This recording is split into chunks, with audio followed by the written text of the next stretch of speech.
Well, hello and good afternoon. Welcome to another Wednesday, and here we are doing our thing, just building on all of our favorite topics.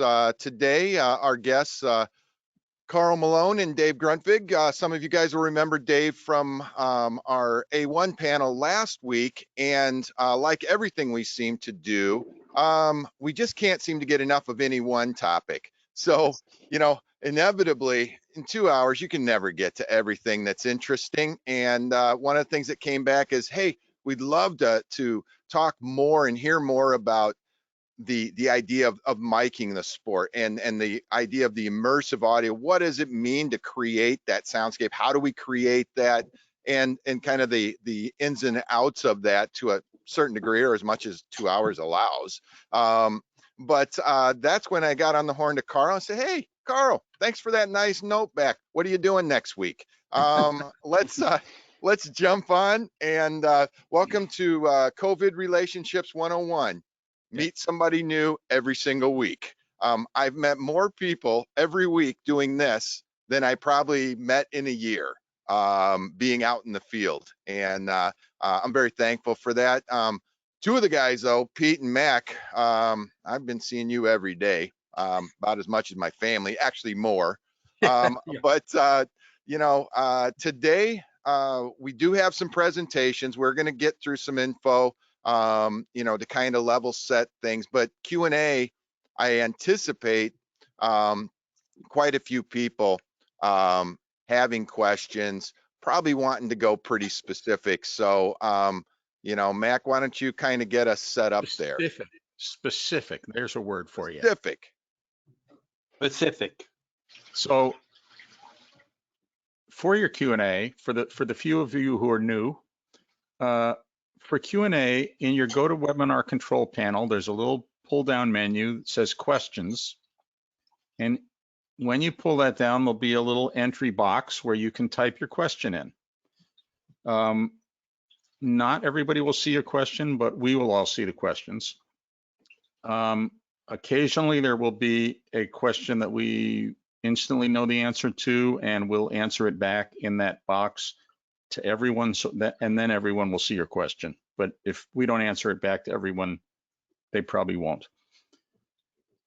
Please be specific in your questions, because while we will get to as many questions as we can and every topic that we can, it may not be immediately when you type it in, and 5 minutes later we may not have the reference to what you're asking about.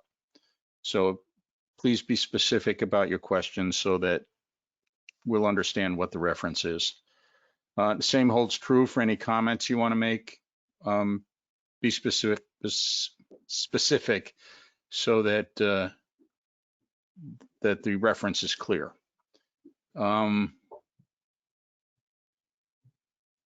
Yeah. There we go. That's how to ask questions, and we, as I say, we will try to get to all of them. And this is recorded. Absolutely.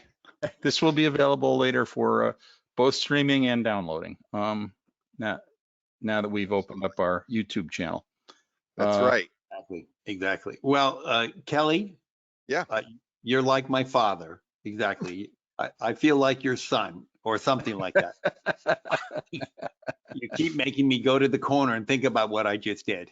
That's right. It's just not disturbing to people. So this is going to be a fascinating discussion, sort of talking of immersive audio in a situation where we won't have anything to immerse ourselves in anymore, or at least for a while. In the short term.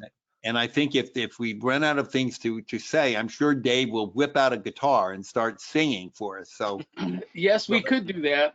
Exactly. Then we'll definitely have some immersive audio. You can be the guitar sweetener for the show. So go for it, guys. Thank you very much for coming and doing this for us. Yeah. So I'm going to kind of be driving the slides here on this one. And, we're going to start, Karl, with you. The broad sense, we use the word immersive, right? And that's kind of a big catch-all term now that, you know, I think, you know, in my case, as soon as I hear immersive, I think Atmos, right? I'm thinking, you know, more than 7.1, less than 1 million, right? It's kind of something that is still finding its way into our homes. It's finding our ways into the theaters, and it is more than just the audience as well, you know, because when we think of capturing an event, we're always drawn towards the audience, right? That the roar of the crowd, and that is a key component. And you guys were just on another webinar literally minutes before this one began, discussing that topic. But the sounds of the game, the sounds of the sport, though, are still present, right? And maybe even more so for the short term right now, where we don't know what our audience is going to be.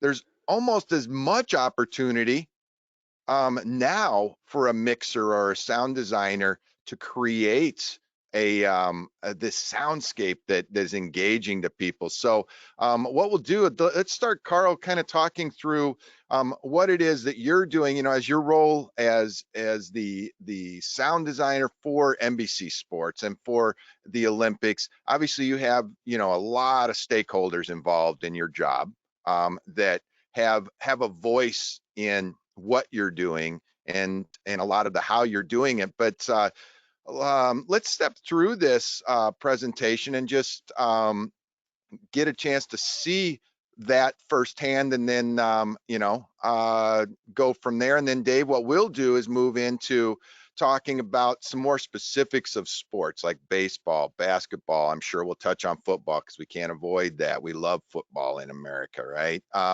And the immersiveness. And Karl, you'll also be touching on that too. So enough of me talking. Let's hear from you. Well, thanks, Kelly. One more click, and on the PowerPoint will get you to what actually happened. So we're out with 2020 Olympics, and we're back in with 2021 Olympics. But I just wanted to kind of start with saying this, and thanks very much for what I think is a public service that you guys are doing at this, you know, very difficult time for A1s and A2s. And my heart goes out to everybody who's not working at the moment, and you know, we're training and we're getting a lot of help, you know, behind the scenes of things that we didn't have time to, you know, study beforehand. And so I really appreciate what you guys are doing with educating us all and helping us to get in touch with all our skills that we have either forgotten or we should know in our jobs. But I wanted to kind of take people through a little bit of you know, immersive audio in the, let's call it the pre and post COVID world, because you know, I wanted to, you can go on to the next slide. Actually, these are events that NBC have already been working in immersive audio, and I wanted really to start with, you know, what is immersive audio, just to give people a sort of an idea. I'm going to use, I can't see your slides very well, so I'm just going to go through them on my own here. So yeah, so what is immersive audio? So in TV terms, it means to convey the energy, the passion, and the emotion of the event over and above what surround sound can do. And really, that above it's an additional plane in which to immerse the listener. It's multi-dimensional sound, and it doesn't matter what speaker configuration you're using. It could be 22.2, a soundbar, or TV speakers with the inset processing. And it's sounds that's kind of coming from all around you and converted into either a number of different formats like Auro 3D, Dolby Atmos, DTS-X. And in a TV perspective, immersive audio kind of takes into account the capture of the audio, as well as the actual the design of the broadcast, the audio design of like where are you putting mics in order to achieve this immersiveness. And then NGA, or next generation audio, another term that's been we're going to hear now, and that's really, it's more related to it has immersive audio in it, so it has the height elements and the immersion of that audio, but it also includes personalization. So it's the next generation of audio where we're going to get 514, you know, 5.1 surround sound plus 2 or 4 overheads, or 714. But it's going to include this personalization where you can click a button and you have different languages. You can have voice boost, which is, to turn the announcers up or down, the channel 3, the center channel, if you want to have more or less. Maybe we get to a situation where you can actually turn off the announcers, but that is a whole different story, which I don't think we'll get into this time. But all this next generation audio is all based on the new TV standard ATSC3, along with a new audio coding AC4. So we can't really have any of this personalization until this new TV format comes along. So I just wanted to kind of get those two terms out of the way: immersive audio and next generation audio. And so if you just want to go on to the next slide, I'll explain what we've been doing. And it's a little bit of a timeline of immersive audio.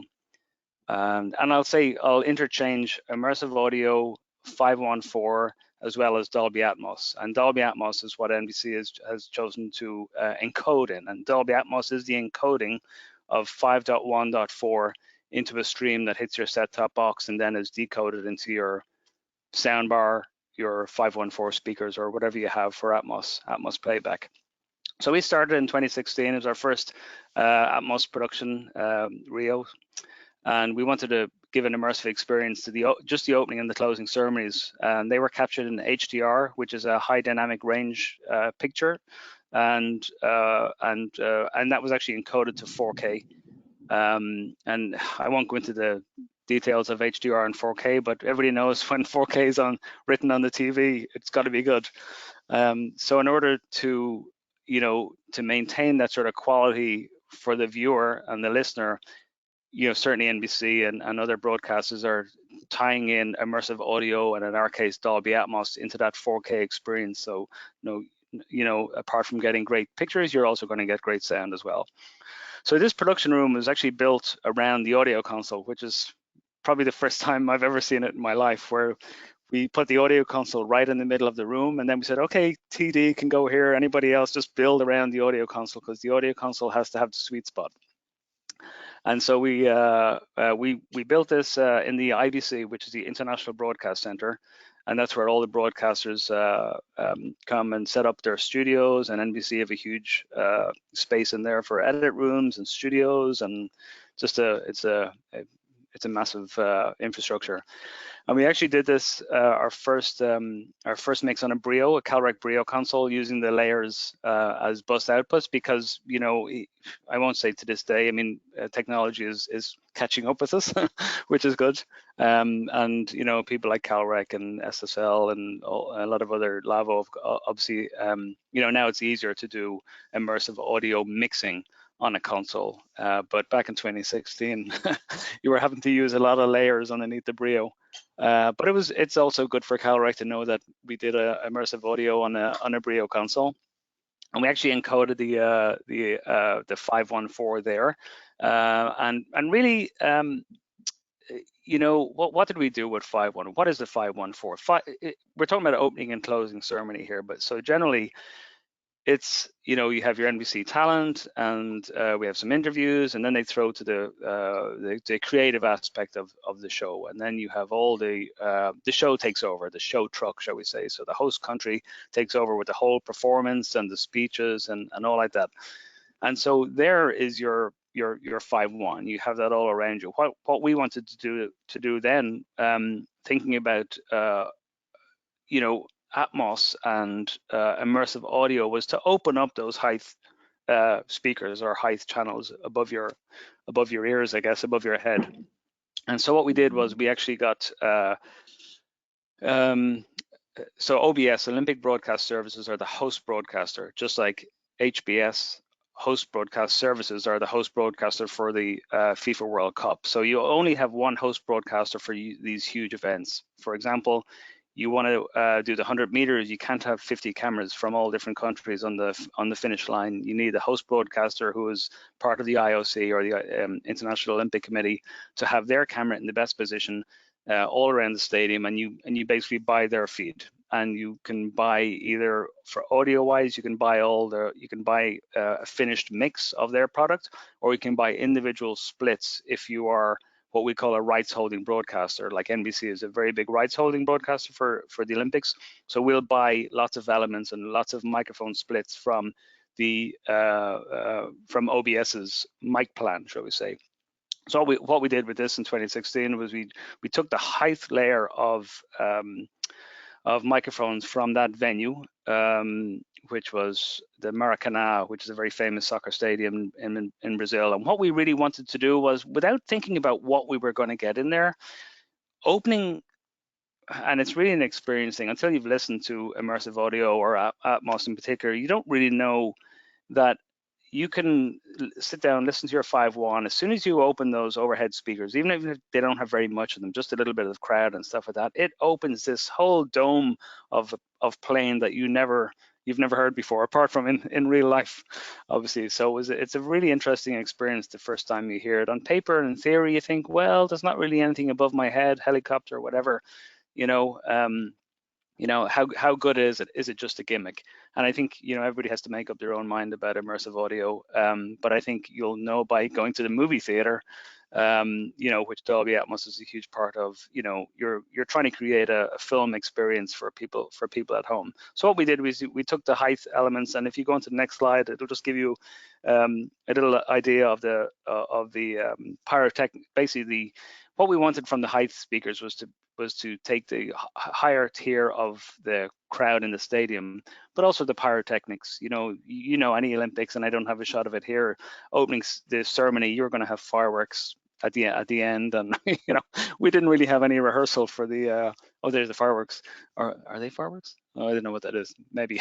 But with the mic plan, we wanted to take that top tier of speakers and then be able to get the sort of that crowd sound that was outside of the 5.1 plane, but then also get the pyrotechnics. And the thing about pyrotechnics is you don't get any rehearsal. So in 2016, we just, we did all this and we said, well, let's just see how it goes. And it wasn't bad, put it that way. We didn't have control of the preamps, so there was, and the thing about pyrotechnics is they're not fireworks, so you don't get a lot of booms and cracks and things. And lower end, it's mostly it's quite thin sounding, but knowing that now, putting samplers on the and different processing to kind of boost that low end is something that we'll do in the future. And here we use, actually, these are AT 4050 condenser mics, which are really very nice mic, which may originally been intended to be used for voiceovers, but actually really are very good on high SPLs. And as long as you keep them covered and keep them cozy and warm and stuff like that, a great mic to use. So we actually made a 4.0 mix out of all these mics. So we took splits of all those mics and made a 4.0 height mix, or the .4. You can go on to the next slide unless there's anything specific. So just the timeline. 2017, this is just Sky Sports, who are now part of the NBC or the Comcast group. Really breakout year for in the UK for immersive audio. BT Sport and Sky Sports were doing soccer, and the biggest championships in the leagues in the UK were all in Atmos, 3 or 4 games a week, probably like 5 games a week now. 124 matches altogether. They were doing boxing in Atmos as well. And actually at the time, a TSL Soundfield mic, which is now a Rode Soundfield mic, I believe. It's a single point source. Yeah, it is single point source, and it's phase coherent mic as well. And if anybody's seen that mic, it's a single mic with some DSP processing in the truck, and it works very well in the UK because they have what we call in the UK gantries, or which are kind of roofs that extend out over the commentary areas and over the crowd, and you can hang those mics and keep them permanently there for years. And any broadcaster that goes along can plug in and use that mic. So the thing is, in the States, we don't tend to have those types of stadiums. So certainly NBC tend to do that immersive or capture that sort of height crowd or immersive crowd using individual microphones, and then like in the last shot I showed you, where we put out a lot of different mics, and then we make a .4 out of that. But the sound field is a way of kind of getting all that from a single mic. As you can move on to the next one, just to Pyeongchang, which seems not so long ago. A lot more. So that's 2018 in Korea, Winter Olympics. More venues in immersive, opening ceremony, hockey, ski jumping, big air, which I never knew was a thing until Pyeongchang. Figure skating and short track. And we actually, that truck 39 Flex is back in Stamford, Connecticut, which is our main base. And so we decided to do the 4K HDR and Atmos mix back in Stamford. So we sent audio stems. They passed through the NBC trucks at the venues, at the opening ceremony, hockey, all those, and we embedded those in the video paths back to the States. And these days we embed in a codec called J2K. So it's I would guess it's 130 milliseconds or something like that to get that signal to the States. So it's, you know, it's real time. It's so real time that actually in tennis and soccer, we had our play-by-play in Korea. And no, was that, I said soccer, but it was, oh, I'm forgetting many games I do. Rio, it must have been Rio. We had the play-by-play in the country, and then we had the color back in the States, and they were both able to commentate, even though they were on two different continents. So these J2K signals are a very quick way of getting audio around the place. So we mixed that immersive audio 10-channel mix, 514, mixed in 39 Flex, which is a mobile TV's group's 4K truck, parked in Stamford, and then the host. At that time, they started to offer us more specific microphones for the, you know, in the opening ceremony, they only gave us those heights in Rio, but this time they were able to offer us individual microphone splits from different parts of the venue. So it's very important in immersive mixing to separate your 5.1 plane from your height plane and not to have the same sounds. For phasing, once you fold all that down, as well as when you encode it, when you encode it and then de-encode it, it's really important to have no phasing and coherence, have more coherence in the mic. So so yeah, they offered us more specific mics, so that kind of let us give it more of a discreteness in the overheads to those sports. NHK were doing 22.2 at the time, actually. Which I did listen to, which was interesting, I have to say. I'm not sure I've got room in my house for 22.2, or I'm not sure if I've seen the soundbar yet with 22.2. But generally, it was a very good learning experience in the importance of using discrete height mics. And once again, there's no real active panning or moving of mics here. We're just putting crowd in those overheads and maybe some PA and different elements. As time went on, we started to invest, put a little bit more like direct music. So for figure skating, for example, is in the picture here below. We ended up putting a lot of music is a huge part of figure skating, and it's the emotional attachment. I think I always imagine my mother sitting down and looking at figure skating, and as much as she's interested in the sound of the skates, she's more interested in the music and the passion and the emotion of that event. So, as an A1, as broadcasters, we have to bring that emotion home. And so we brought a lot of that. Took a direct feed of that music, which is not an abnormal thing to do in live sports these days. And we put that, we immersed the listener. So that was basically in the heights as well as in the front and rear speakers.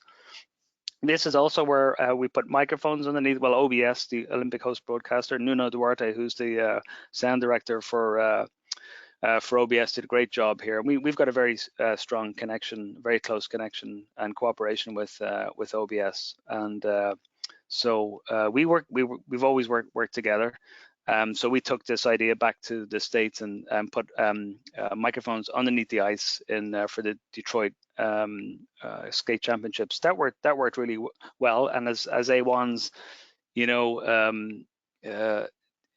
it changed the sound of figure skating. It really did. So that was a great experiment between the under ice mics, and they were Audio-Technica 880s, which is a waterproof mic, which we use underwater for swimming pools and diving and things like that. So we had to get those in a few days beforehand and let them freeze. But yeah, very, very nice effect.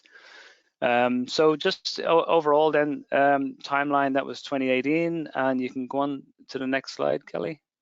That is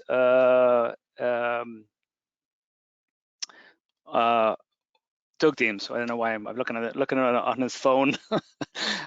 So Doug Deems is our A1, and we did 2018 NBC did Notre Dame in HDR and Atmos.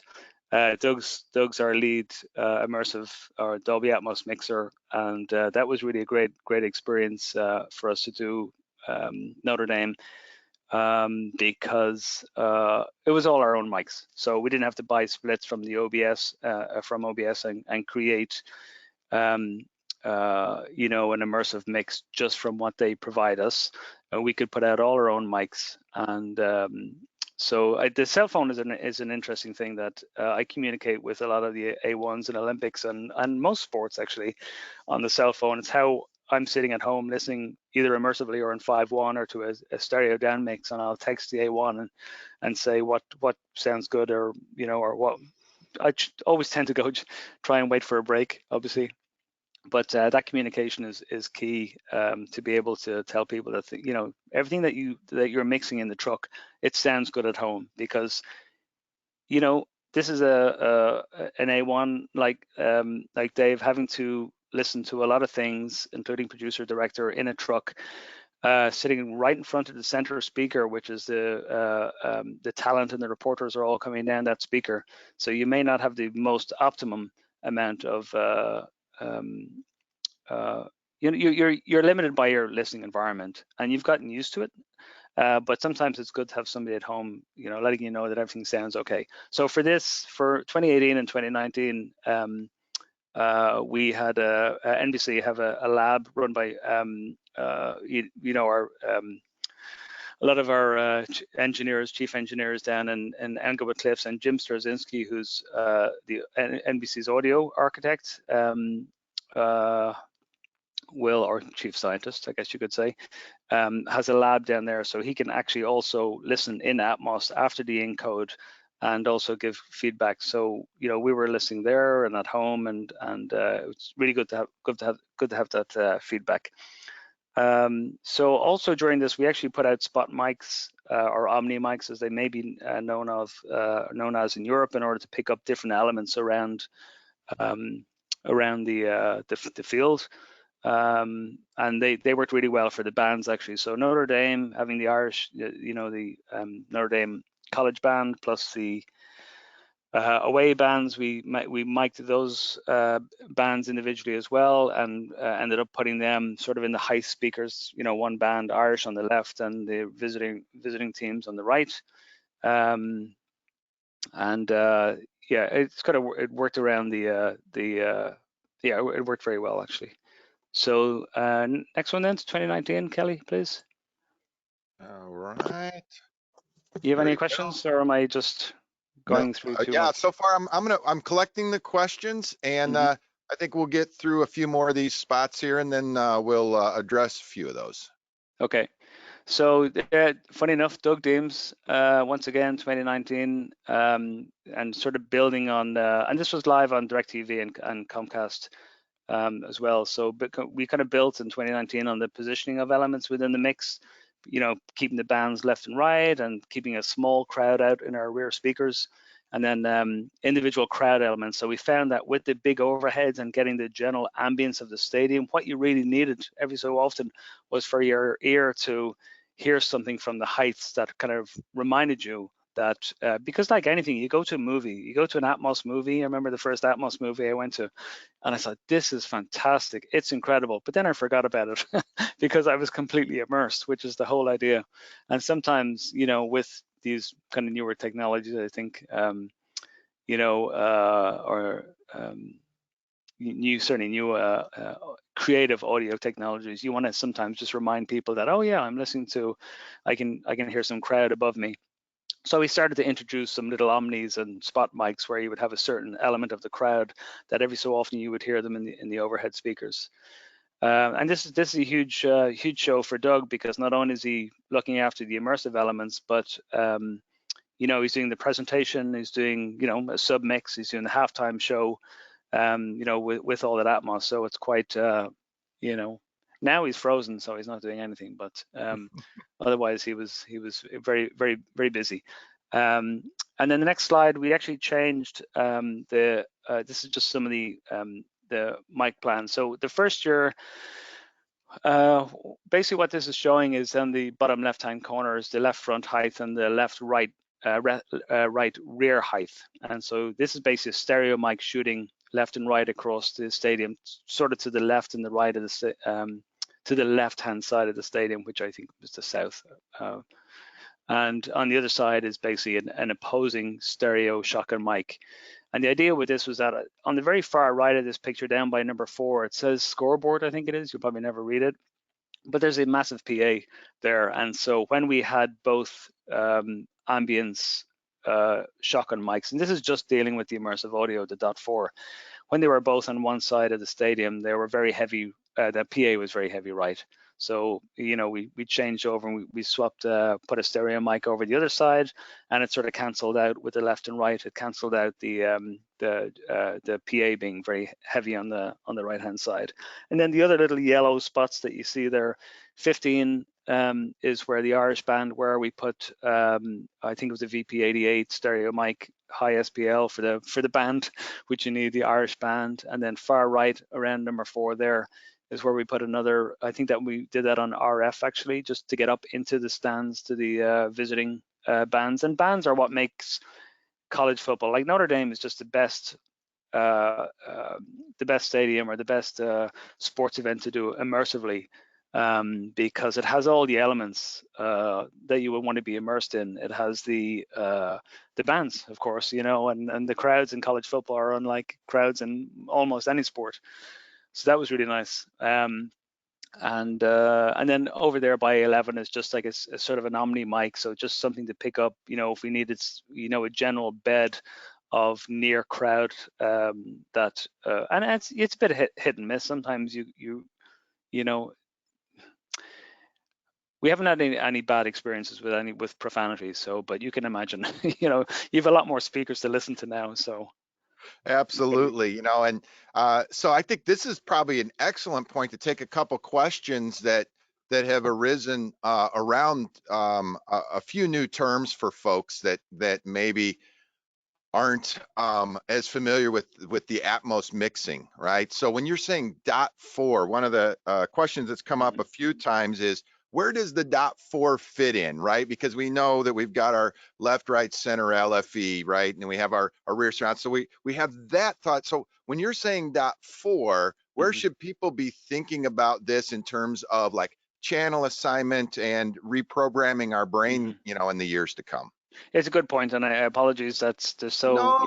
That's what we do this for. It's all good. So many acronyms and abbreviations and things, and so certainly NBC have decided that 5.1 plus 4 overhead speakers is the way that we want to go with immersive audio. You can do 5.1.2, and you know, you can put 5.1.2 or 2 overheads in your room at home, but ultimately we're mixing in the truck for 5.1.4, 4 overheads.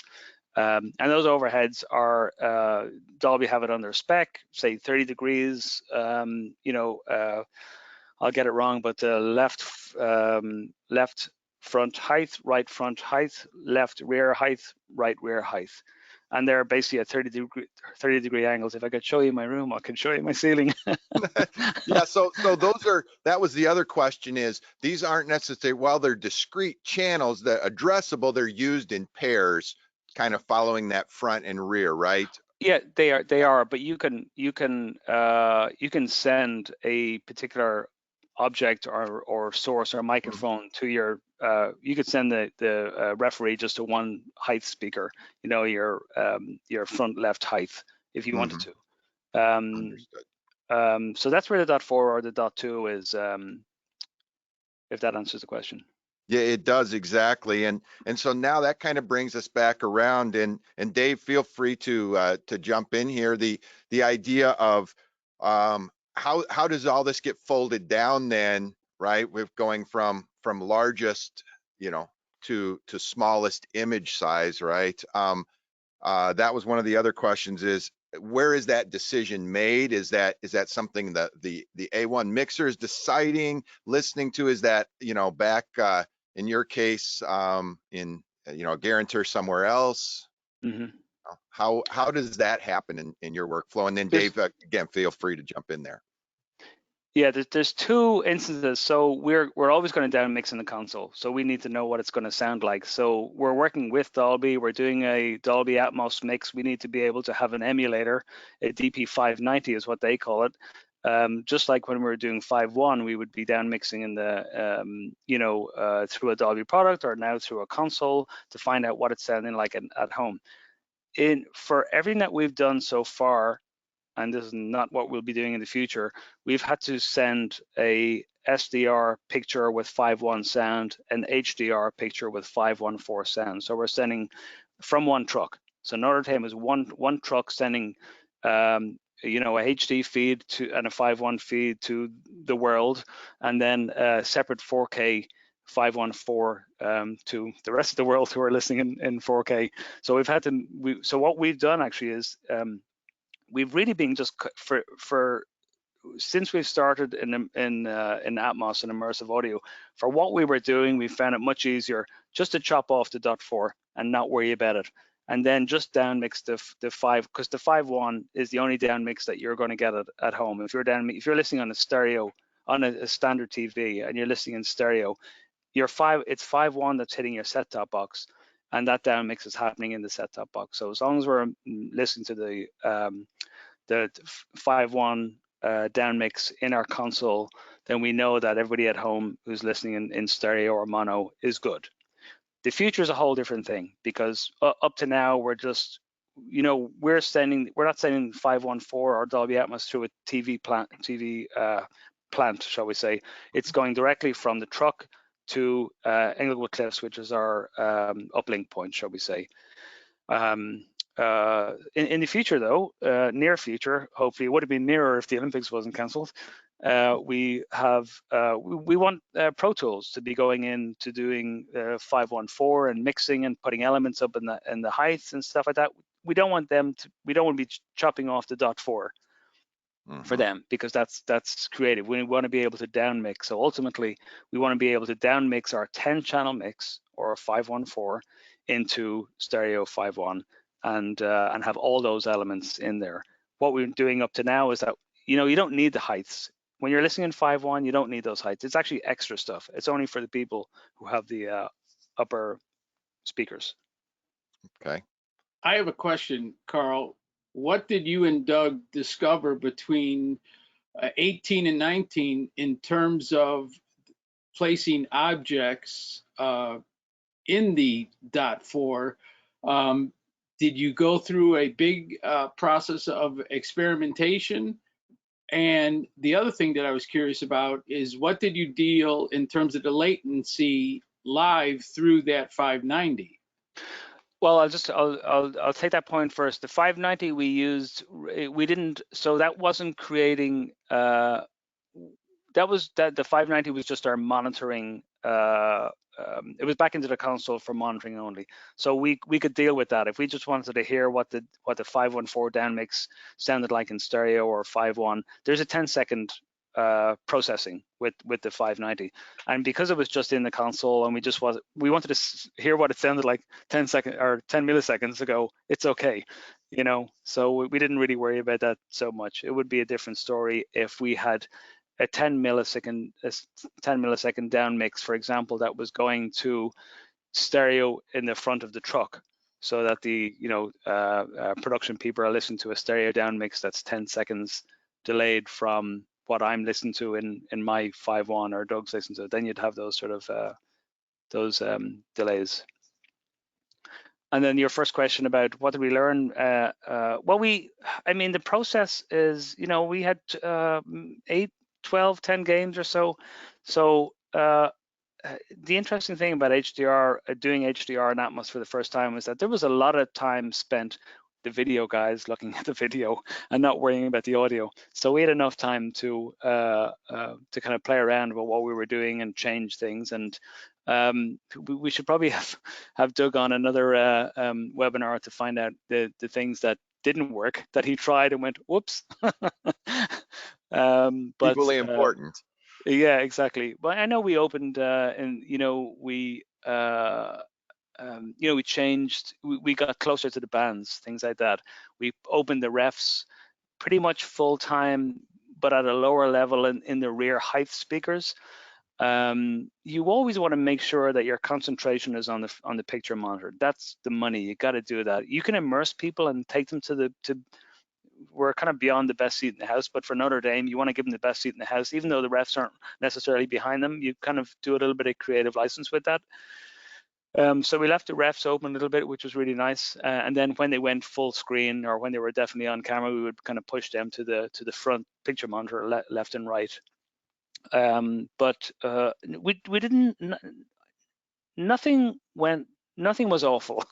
That's all I can say. But there were minor tweaks, and mostly mic placements, and then just deciding we did some PA in the uppers.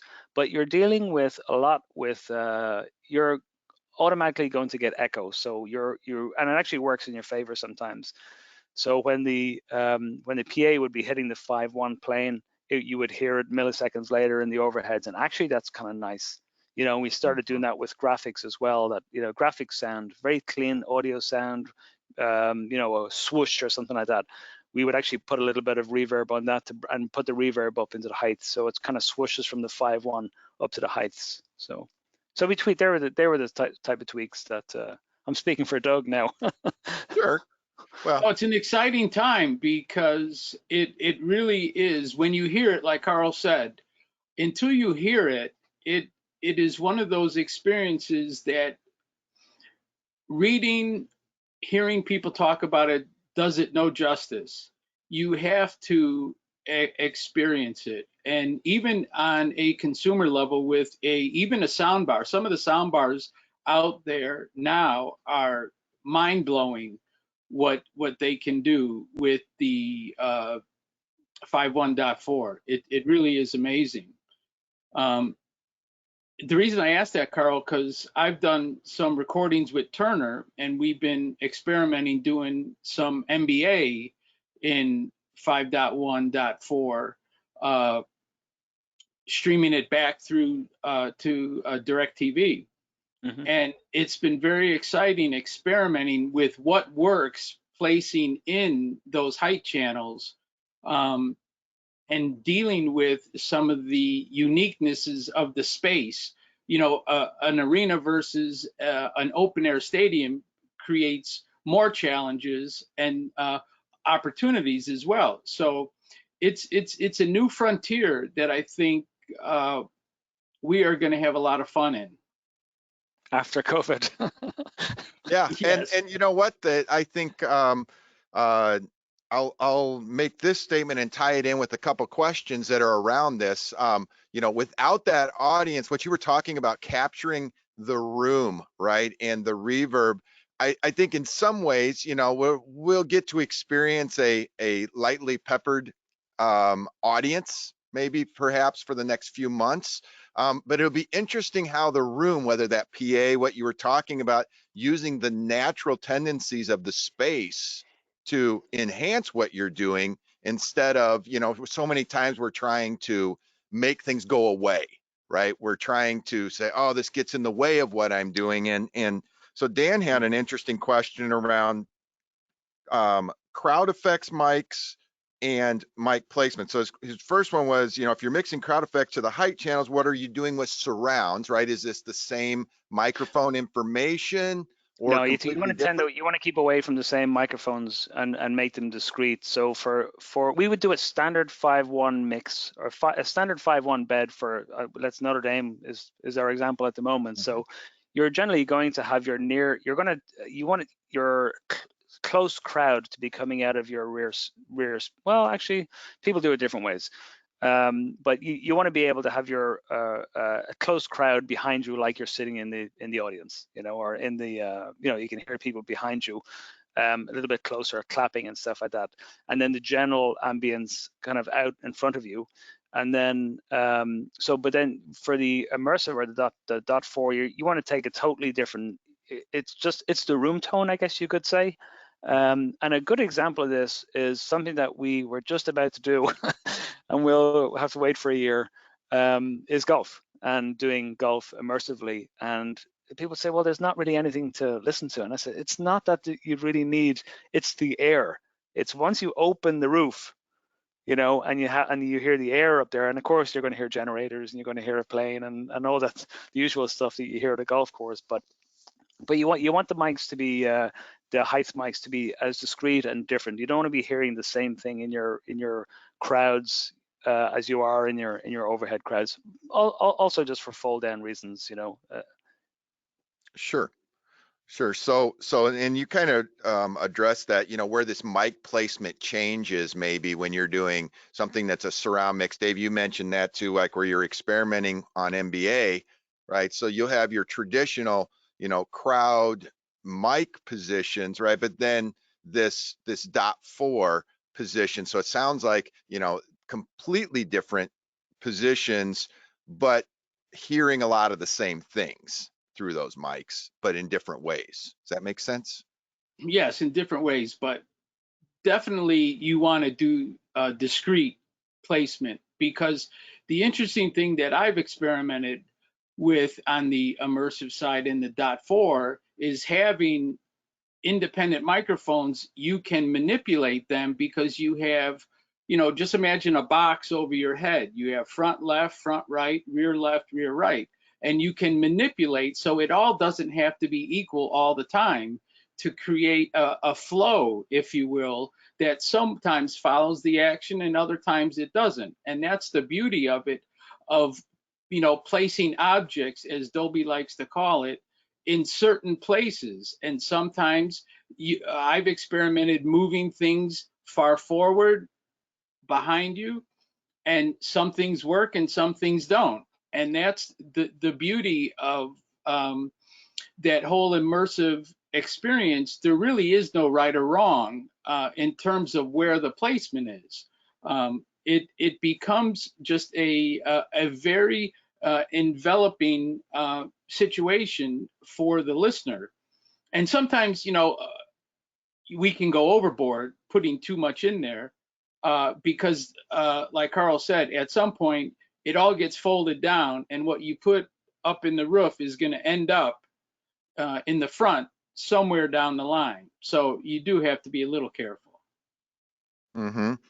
That makes a lot of sense, and I think you addressed this earlier, but the front of the truck is listening to your stereo mix typically. Have you do you put them in an immersive at all? no. No, there you go. No. Don't give them anything. Here's No. stereo. You're lucky I'm giving you 2 speakers. Yeah, no, so that was one of the questions. Yeah, I mean, and also just to that question is that you don't really want them to be worried about what they're hearing.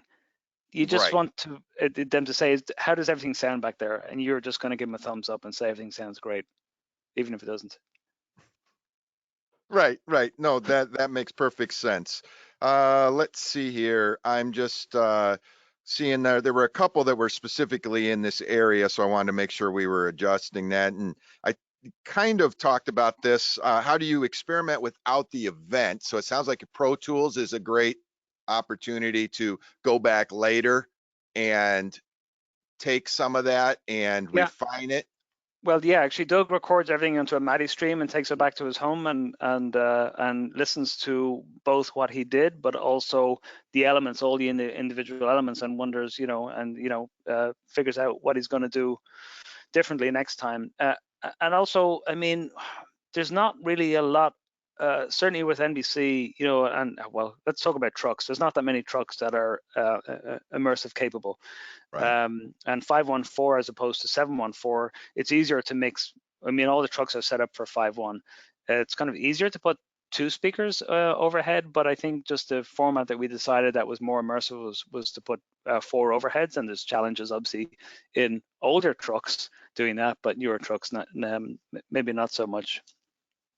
Yeah, my new MBA truck has the height speakers, and it is very nice having that ability to listen truly the way it should be, versus, you know, an older truck where you have to jerry rig something.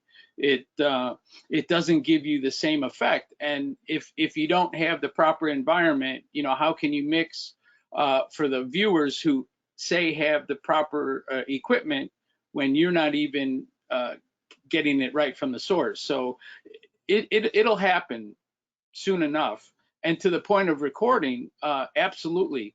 I do the same thing through the laptop, take a MADI stream and record all the sources so that I can go back and come home and experiment and say, all right, this works, this doesn't. Oh, this sounds kind of neat. Oh, I should delay this going into the height. I like it more in the rear.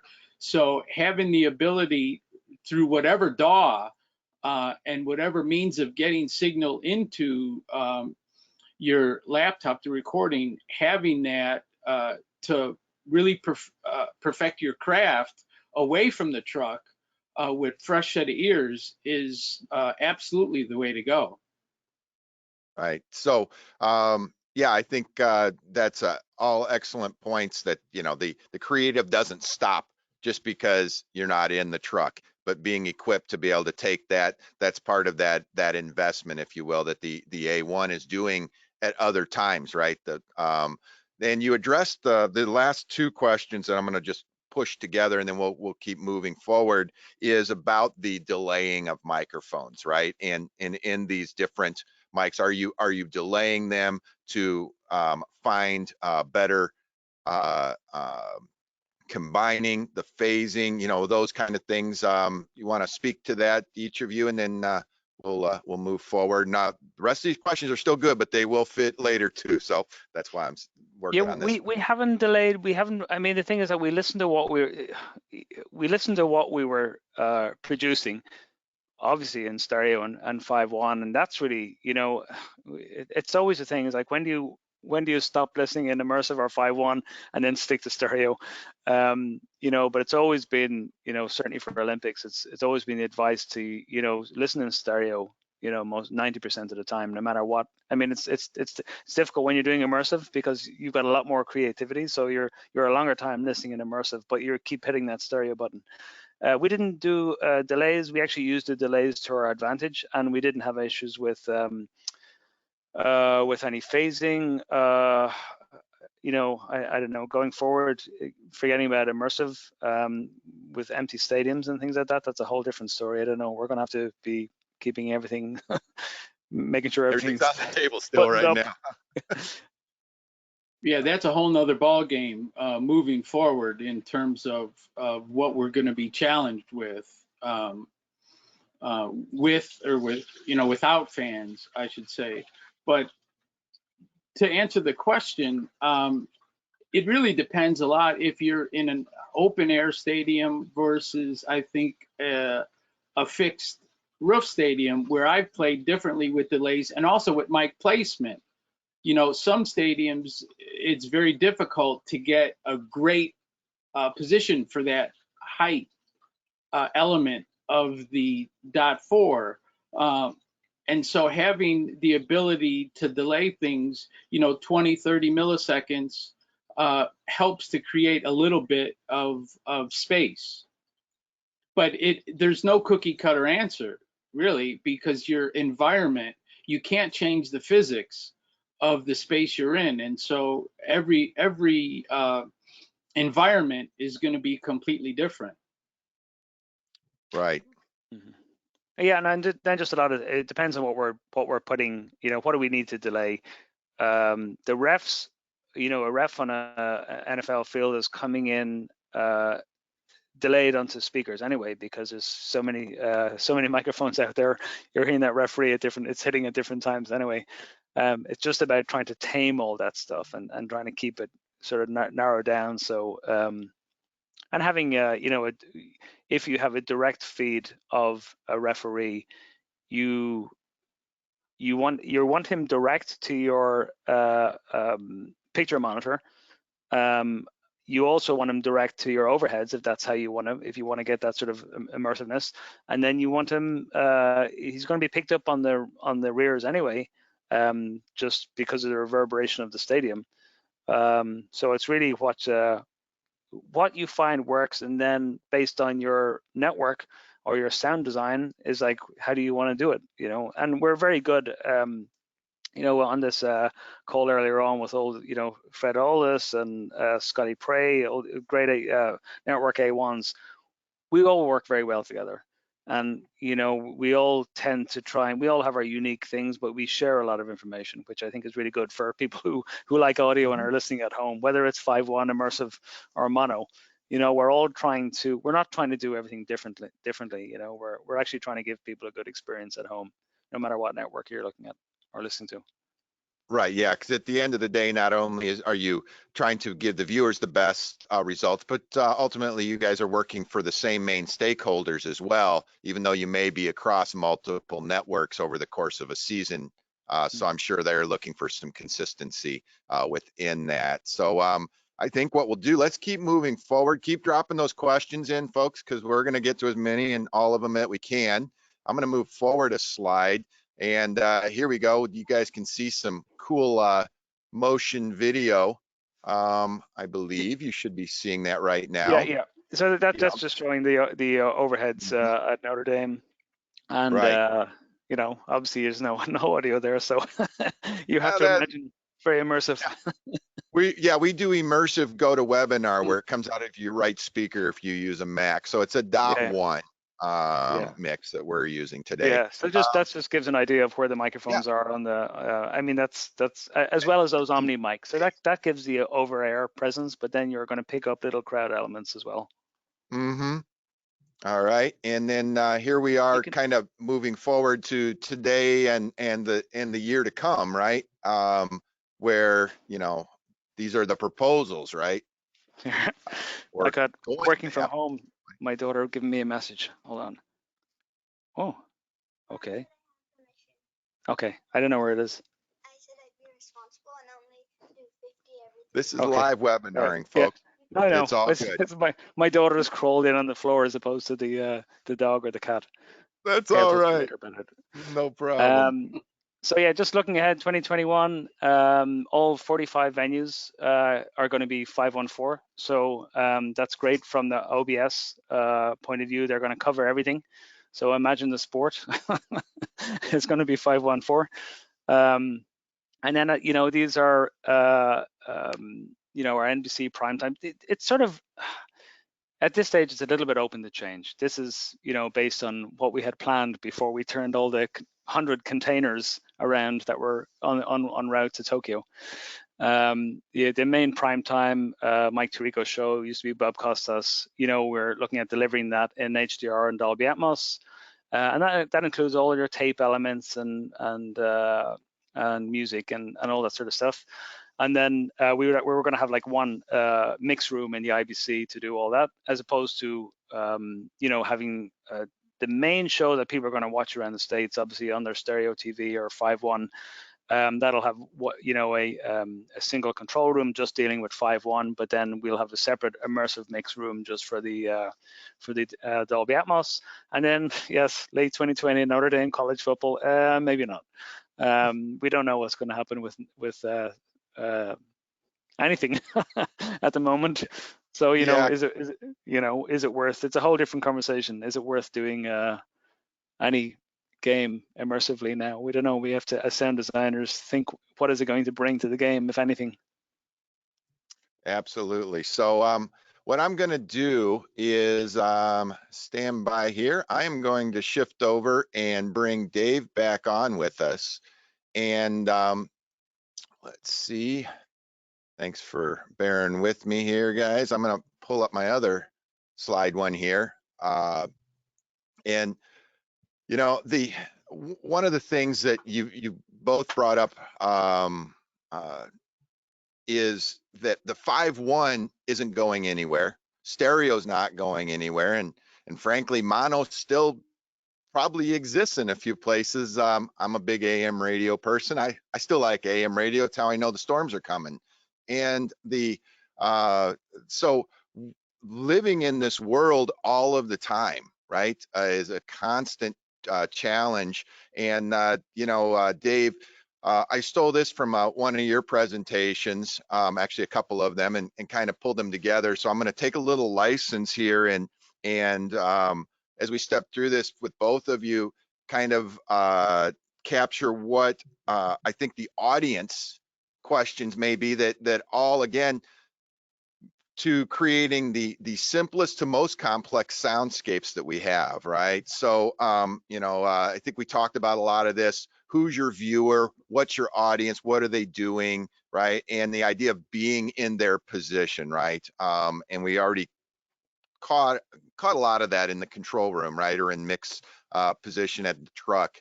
But the idea of how do I capture this, right? Because we saw some really great pictures there, Karl, of the stadium and where those were going. And I noticed a few things. One is that they were a lot about stereo, like the VP88s, right? Or stereo sources that it sounds like you're picking up. Here's some pictures I've got. Dave, why don't you speak to this? This was some stuff you were working on at Super Bowl, right? This past year. And yeah, talk us it through was how do you choose those positions? Why did you choose that? this was actually 2 Super Bowls ago in Atlanta, CBS's Super Bowl in Atlanta at the Mercedes-Benz Dome, and I was brought on to essentially mix the ambient 5.1 ambience for the pregame, the game, halftime as well, and the postgame shows. And I basically am a big fan of MS, mid-side techniques. So everything I put around the stadium, with the exception of a couple ribbon mics, was all mid-side. Some VP88s, some little lollipop 181 condensers, along with the ribbon mics were deployed in every aspect of the stadium, from the field level all the way to the roof, essentially the catwalk, the ring at the highest point in the stadium. And it really was an incredible experience, because I've, like a lot of mixers, you don't get that opportunity just to mix the ambience. And my approach to it was something different than most, in that my view on it is I looked at that audience essentially as my orchestra, and using music-friendly type microphones to capture that was something that I really wanted to achieve, versus the typical things that you find in a truck. Now, mind you, these microphones aren't mics that you'll find in a mobile unit for the most part. So it was a little unfair advantage, what most people are experiencing, because they don't have these tools, on the trucks that we work on.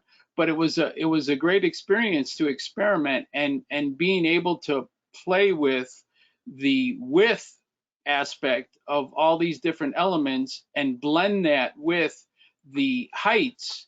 And it really, when you listen to it all by itself, it's incredible. And the beauty of it was that all these different shows were able to take that bed and put it into their respective shows, and everything between the pregame to the postgame and everything in between, it was seamless because it was all coherent. That's such a If that great kind of- idea. Yeah, it's so nice to be able to have that ability to be able to, not sweeten is the wrong word, but just to get this great fan crowd mix that's of such a high quality, and to be able to feed that. It's a great opportunity. Well done. And don't you agree that I think in this day and age, a lot of people, in many instances, undervalue the impact and the dynamics of the audience. Yeah, I mean, there are a lot of times you're going on what you find in the truck to mic your field of Right. play.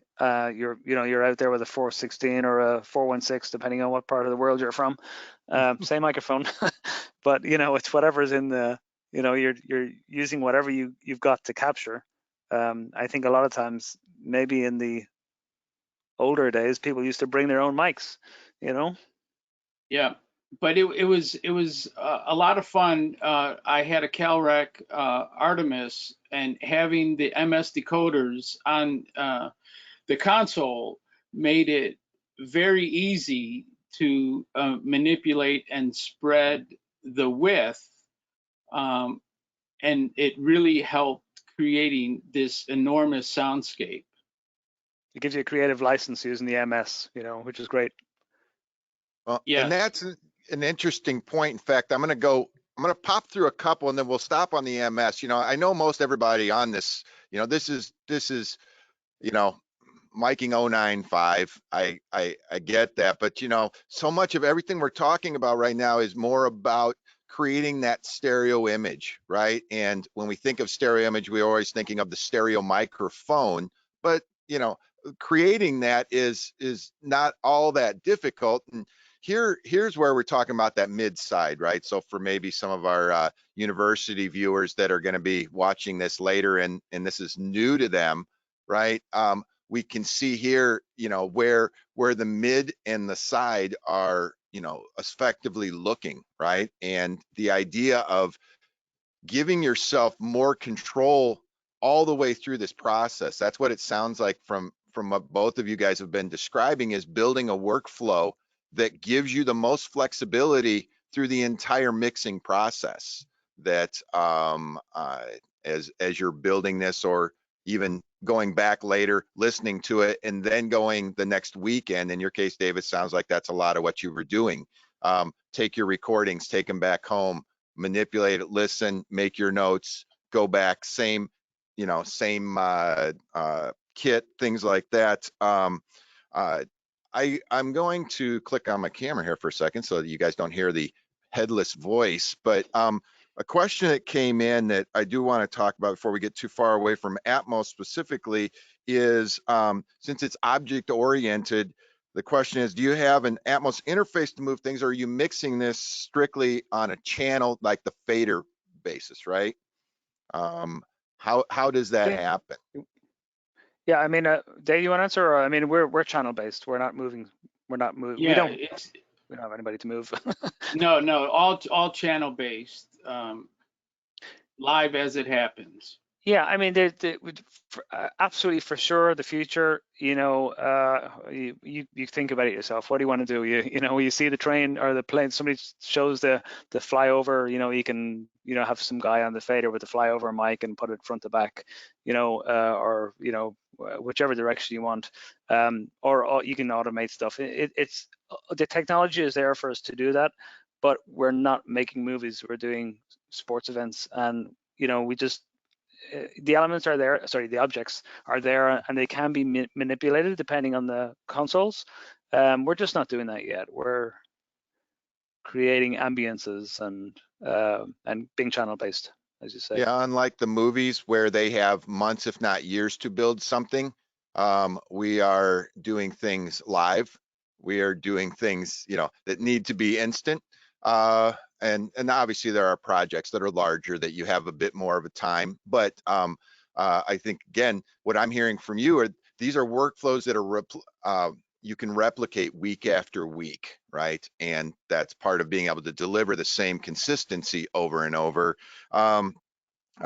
5.1 versus 7.1, right? Maybe this is addressed in kind of that television discussion. That was one of the questions, is like, is 7.1 really just something people are saying, hey, leave that over here in the movie world, and 5.1 is that broadcast standard, right? With the, of course, 0.4. Yeah, I mean, from my point of view, I just look at the trucks. You know, all the trucks are 5.1. What do we gain from 7.1? I don't think as sports, you know, you look at what you have at home, what you're expecting people to do at home.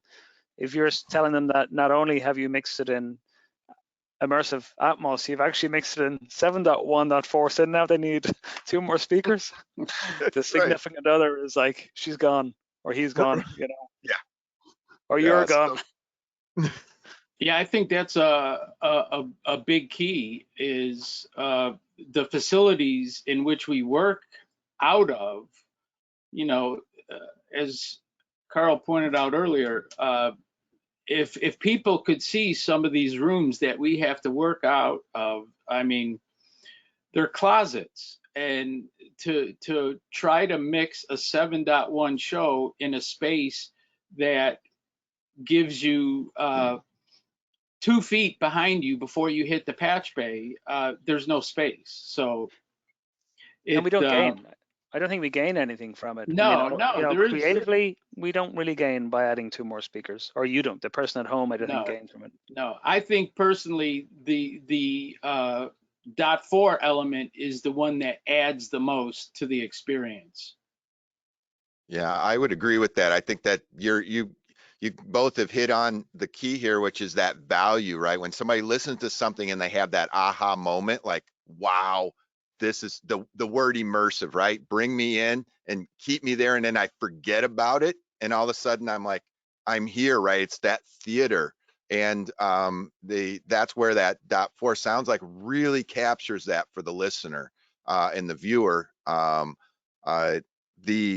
There was a question about the MS, which I brought that up. That mid mic being the cardioid component, right, of this. The question was, was the mid mic a cardioid or an Omni? Well, in the case of a VP88, Dave, which you're a big fan of, I know, as am I. You want to have you done this with any other configurations? I love the VP88 in the MS mode. In that other slide, I used pairs of the Lollipop Beta 181 condenser. Mm-hmm. In that bottom left and bottom right are those 181 Lollipop microphones. But any figure 8 and any cardioid capsule, depending upon your mounting apparatus, you can configure MS with whatever you have, providing as long as you have a figure 8 microphone. It doesn't have to be a specific MS microphone. Right. That's the beauty of the system, really, because when, here's another example, right? These, again, thinking about what's riding on the truck, right? What do you have for an inventory to use? Obviously everybody has their preferences of mics, but being able to create these types of environments, and even for folks perhaps, that are looking to aspire to do larger events, bringing their own recording rig, and maybe you're not necessarily using this in that broadcast you're doing at that moment, but setting up your stems, recording those out and starting to think through, well, what would my workflow be? What could I do to make that listening just a little different, better experience, right? And that's a great example. You could try all those. If you're doing a football game, and you want to know how a particular mic sounds, you do 3 of those different mic formats, and you'll know exactly which one is for your particular game. You want a wide crowd, or you want to narrow in and have a narrow stereo image on a crowd. So it's really important to use them all. Exactly. You have to try. You have to see what works. And Karl will agree with me. The thing over the last 5 years, the networks have had a little bit more say in terms of the truck vendors, in terms of equipment choices.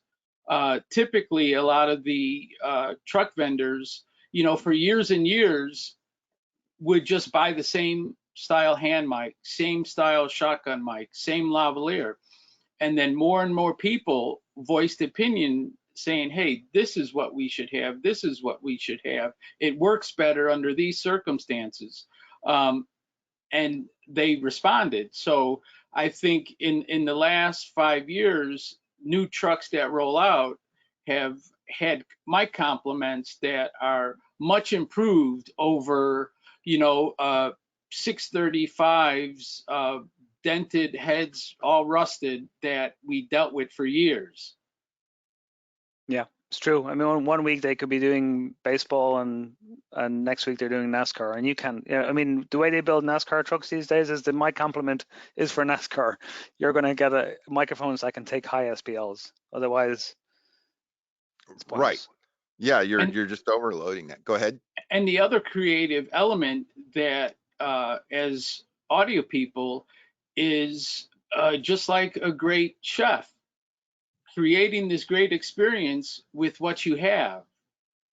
You know, when you take the complement that's on some of these mobile units and you walk away saying, wow, I never thought I'd get that out of this event with what I had. And it may have been because you tried a different miking technique or perhaps placement. But I think many times when you're presented with less than stellar equipment, I think you need to think outside the box in terms of how you deploy that equipment. Right. So to kind of summarize, it sounds like regardless of what you have on there, using these fundamentals of, you know, stereo miking techniques that I've just kind of gone through right here, you have the ability to create something, and that stereo field is really what becomes the most important thing, and then where it's located, right? That to build around that. You know, that's a recurring theme we hear over and over is the room or the space or the air, right? In this case, it's literally air for the overhead channels. There's a value there that the human brain starts to believe even more of what it's hearing, right? Because it's very pleasing, and it also matches what it knows is the reality, and that kind of fits in with the question that Kenneth brought up, dealing with the delay of the audience mics and the ref speakers on the PA system. You know, earlier, Karl, you alluded to that when you were talking about the height mics, right? They're picking all this up and the direct sound. Do you guys have any feelings on, again, maybe just reiterate where you see that, and do you embrace it or do you try to get rid of it? Well, we're not opening all the microphones all at the same time to zero. Mm-hmm. So we're actively mixing. When the referee hits the program monitor, that's when you want to make sure that the majority of the audio that people are hearing is from the front, left, and right speakers. And then for immersive, that kind of takes away from the ref that was in the rear heights. And then you're obviously going to get some sort of reverb in the rear based on the stadium, the ref's mic on the PA being picked up by different microphones. That's just part and parcel of creating, forgetting at the .4, just the immersion of being at the event. I mean, once you get that, I mean, the first thing you do, if you're not doing, is this the first game you've done, and you're not doing it week in, week out, and you know that sounds okay when you down mix it. If it's your first game, the first thing you do is you hit your stereo down mix to make sure that you've got your balance right. And maybe you should be actively taking down those rears to get rid of some of that it may sound great in 5.1, but it may be phasing like crazy in stereo. So, there's no, I mean, there's science to it, obviously, but we don't go in there and open the book on page 800 and see what the science is for today. You actively monitor the stereo down mix and you react as you do quickly. Mm-hmm. True. let's see here. I'm going to, here is some things that, again, these are the fundamentals, but when we're talking about what creates this soundscape, right? And over all these different things, one of the things that we haven't brought into this whole idea is the idea of the player mic, right? Not just the mics picking up the players, but that microphone that a player might be wearing, or in the case of NHL, maybe it's a mic on in the leg to pick up that skate noise, or even and again, we didn't build this as a hockey thing, but it's a sound versus the voice, right? Baseball or basketball, Dave, what have you found with the player mic, coach mic, and how that fits in and making it feel believable in this room that normally as a viewer or an attendee, I should say, I would never hear that ever, right? Well, true. All really based upon where, if you're there, you may, depending upon where you're sitting, but generally speaking, the viewer at home, no. Yes, I will say that coach dialogue, player chatter adds greatly to the viewer's experience, but there's a huge caveat to it. We, as rights holders, cannot take that stuff live. Almost in the case of NBA that I do and MLB, it's all screened and approved and edited and put into a little sound package after it is approved, someone from the league. It would be interesting if we did do it live, but you're playing a little Russian roulette because you have no control. And I think there's too many downsides that go against you in trying to do that. Yes, it could add a lot of impact, but I think the risk versus reward isn't worth it. Right. And Karl, with the Olympics, there are some very specific, same way as all the major league sports that we have, anyhow, the Olympic rules, if you will, about what is picked up on the field of play is also pretty strict as well. So, it seems like this is about the atmosphere, right? It is. Olympians don't swear, though. That's the difference. So, I mean, have you ever heard a curler, I guess you could say, swear? And they're all mic'd. No, I'm disappointed. Yeah, you're right. That's a good point. And the Olympics is live. So I mean, there's a lot of sports actually. In Olympics, you're dealing with a lot of sports, and there's rules and regulations, and more for. There's not as many rules and regulations for TV coverage as in Olympic sports as there is for something like NHL or NFL, NBA, because broadcasters have been such constantly pushing on. I need more cameras, and I need more access, and I need, over and above what we had last year.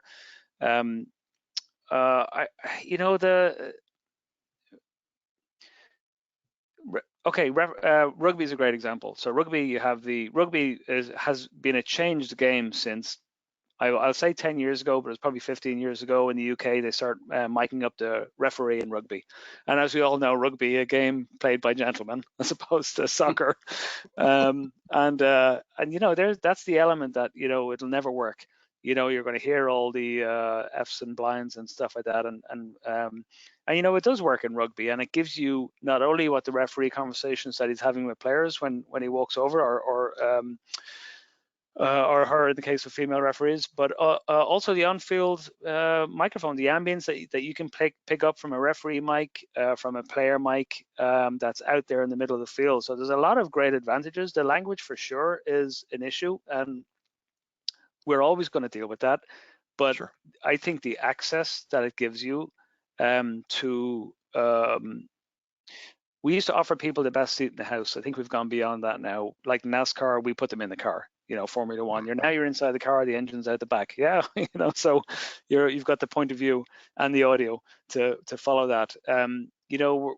I think giving people that access to the athletes is a great thing, especially as we see ourselves going into sport with no crowds. What are we going to do next in order to fill that hole? And there we do have profanity delays. You can put mics on a 3-second delay, and hockey is a bad example because Sure. everybody swears in hockey.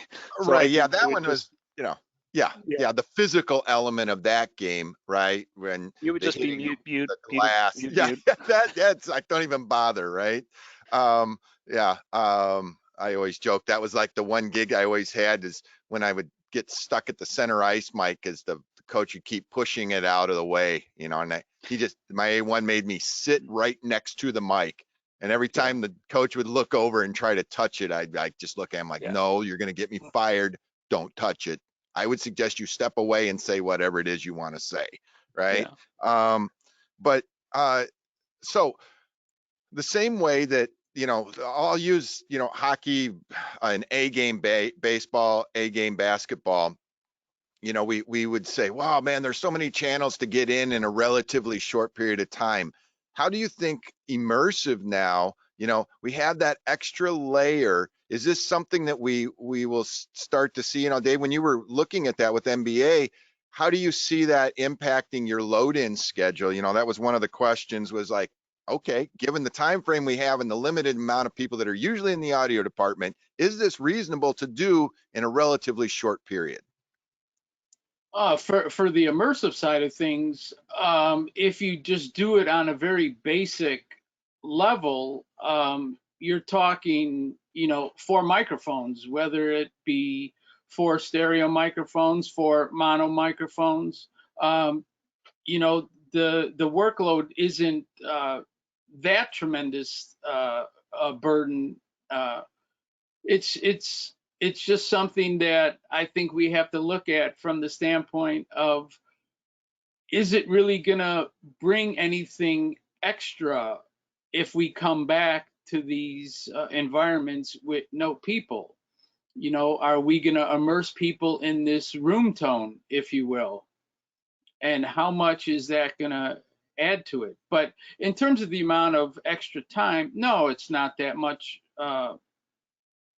extra. Mm-hmm. Yeah, I agree. I mean, you do it's an extra couple of microphones, 2 or 3 microphones maybe, and then it's really the A1. I mean, you don't force immersive audio on an A1. The A1 tends to want to do it. Yeah, So you're coming in prepared, right? Yeah. I mean, it hasn't really. I mean, the thing is that you tend to do immersive on big shows. Where they're doing HDR or 4K, they're going to do immersive audio. It's if it's a big show, there'll be time to do it. Right. Now that makes perfect sense. So I'm going to bring up here. This is a shot Dave sent me of your parabs on a basketball hoop, right? And I'm guessing by the way it's pointed, it looks like it's to pick up the field of play, not the audience saying their F-bombs. And right. This is kind of an unconventional application. We always saw them on the sidelines at football. What have you found with the Parab tech that's giving you an experience that is a little different than maybe what have you traditionally used on the basket, and then what did this do now? Well, this was an experiment here, just comparing the different sizes of these parabs with the same mic element. I'll just preface it by saying that for 10 or 12 years, I worked the NBA Summer League, and that was my experimenting laboratory, if you will, because we were able to do whatever we wanted, and the league gave us pretty much the blessing. So that's where I experimented with many different things. And the Parab was an interesting experiment because, yes, like you said, it's conventional. We use those during football, and have good success. And it's like, why not put that same application into an NBA arena? Now, granted, the Parab on the left is a 9-inch and the Parab on the right is a 16-inch. Typically, the Parabs on the sideline of an NFL game are 27 to 32 inches in diameter. So obviously, those are way too big. But what I did find in these experiments is most people previously used shotgun mics in or around that same area where those Parabs are. But depending upon which shotgun you used, and depending on the condition of it, the pattern could be very tight and very focused. I found that 9-inch Parab fit perfectly if you would imagine the 3-point arc. That is what that 9-inch Parab picked up, actually far beyond it as well.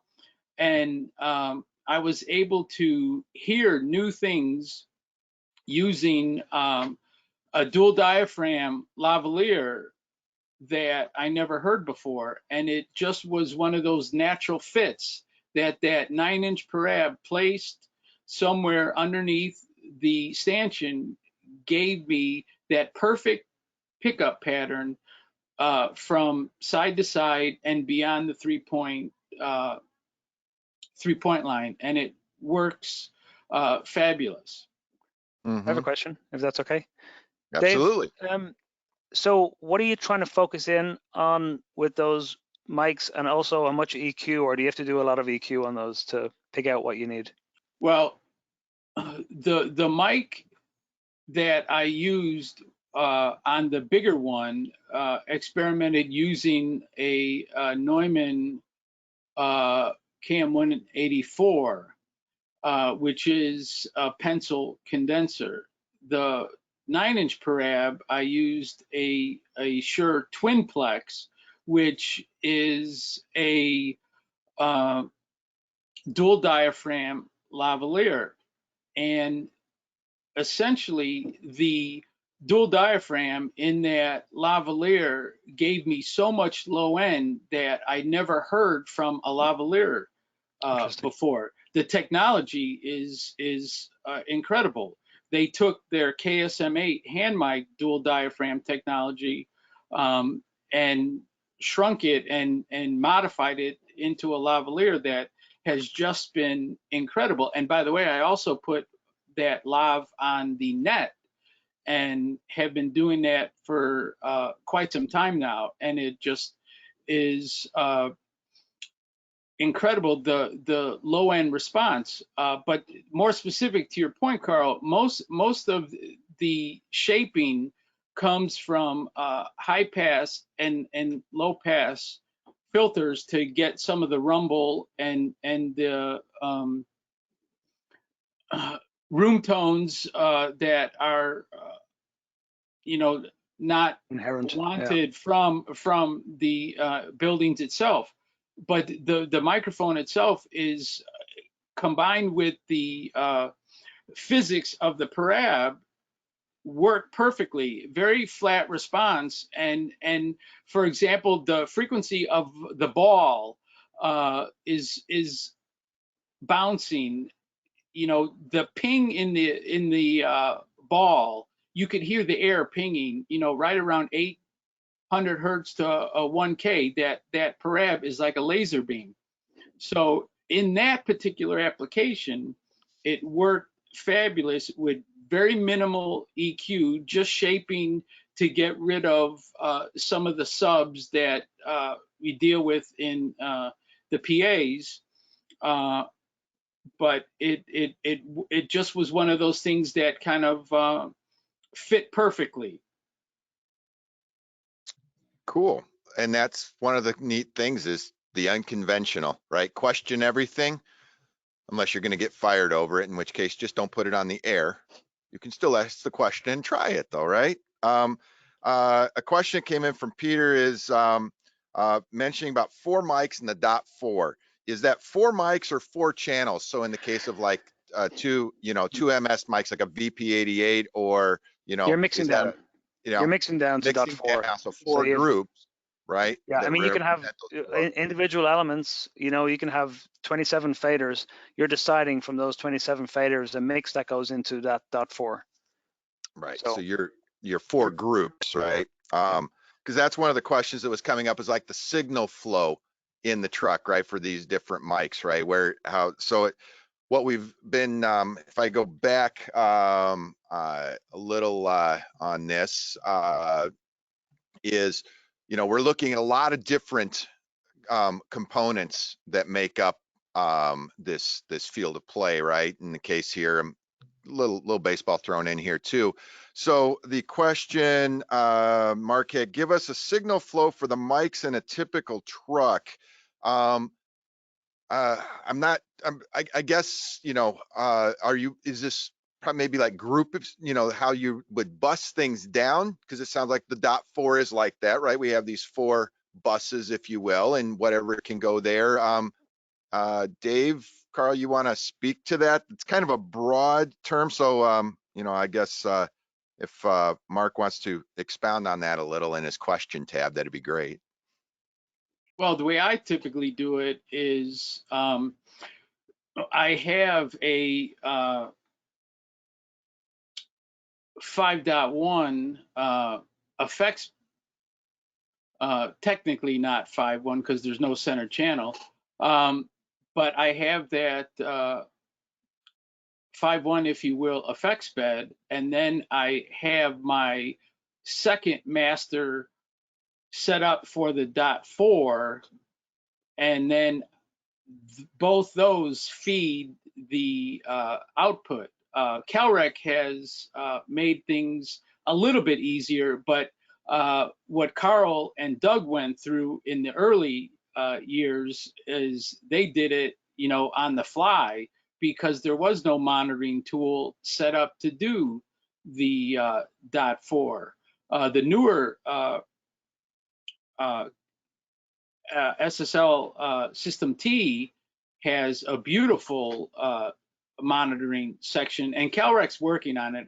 At the NBA All-Star game, they have a workaround that you can fold it down and monitor all the channels off of one master section.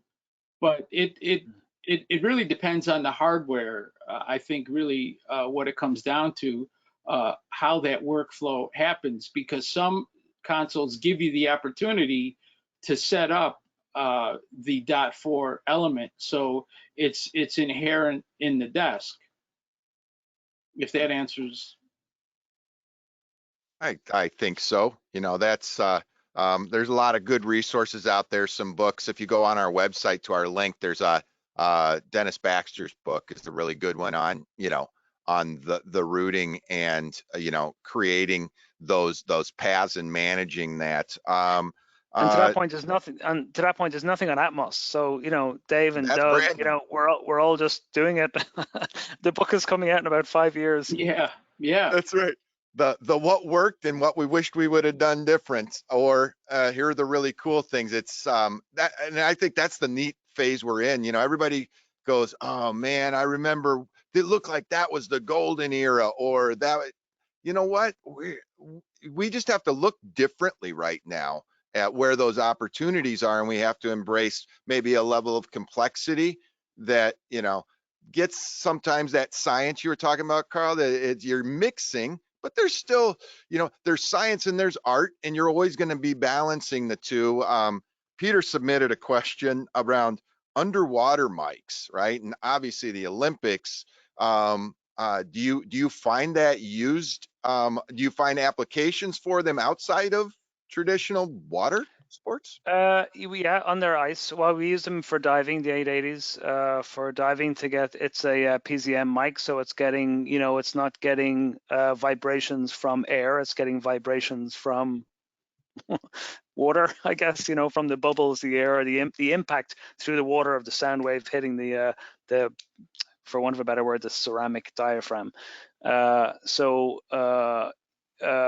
yeah, we used them for Detroit U.S. Championships for underneath the ice. We didn't do it for figure skating because I think put about maybe 10 or 12, maybe 10 mics under the ice. Went out there a couple of days before. It was a hockey ice. We laid it down on melted it into the hockey ice, and then they cover the ice with figure skating ice because there's different ice for different sports.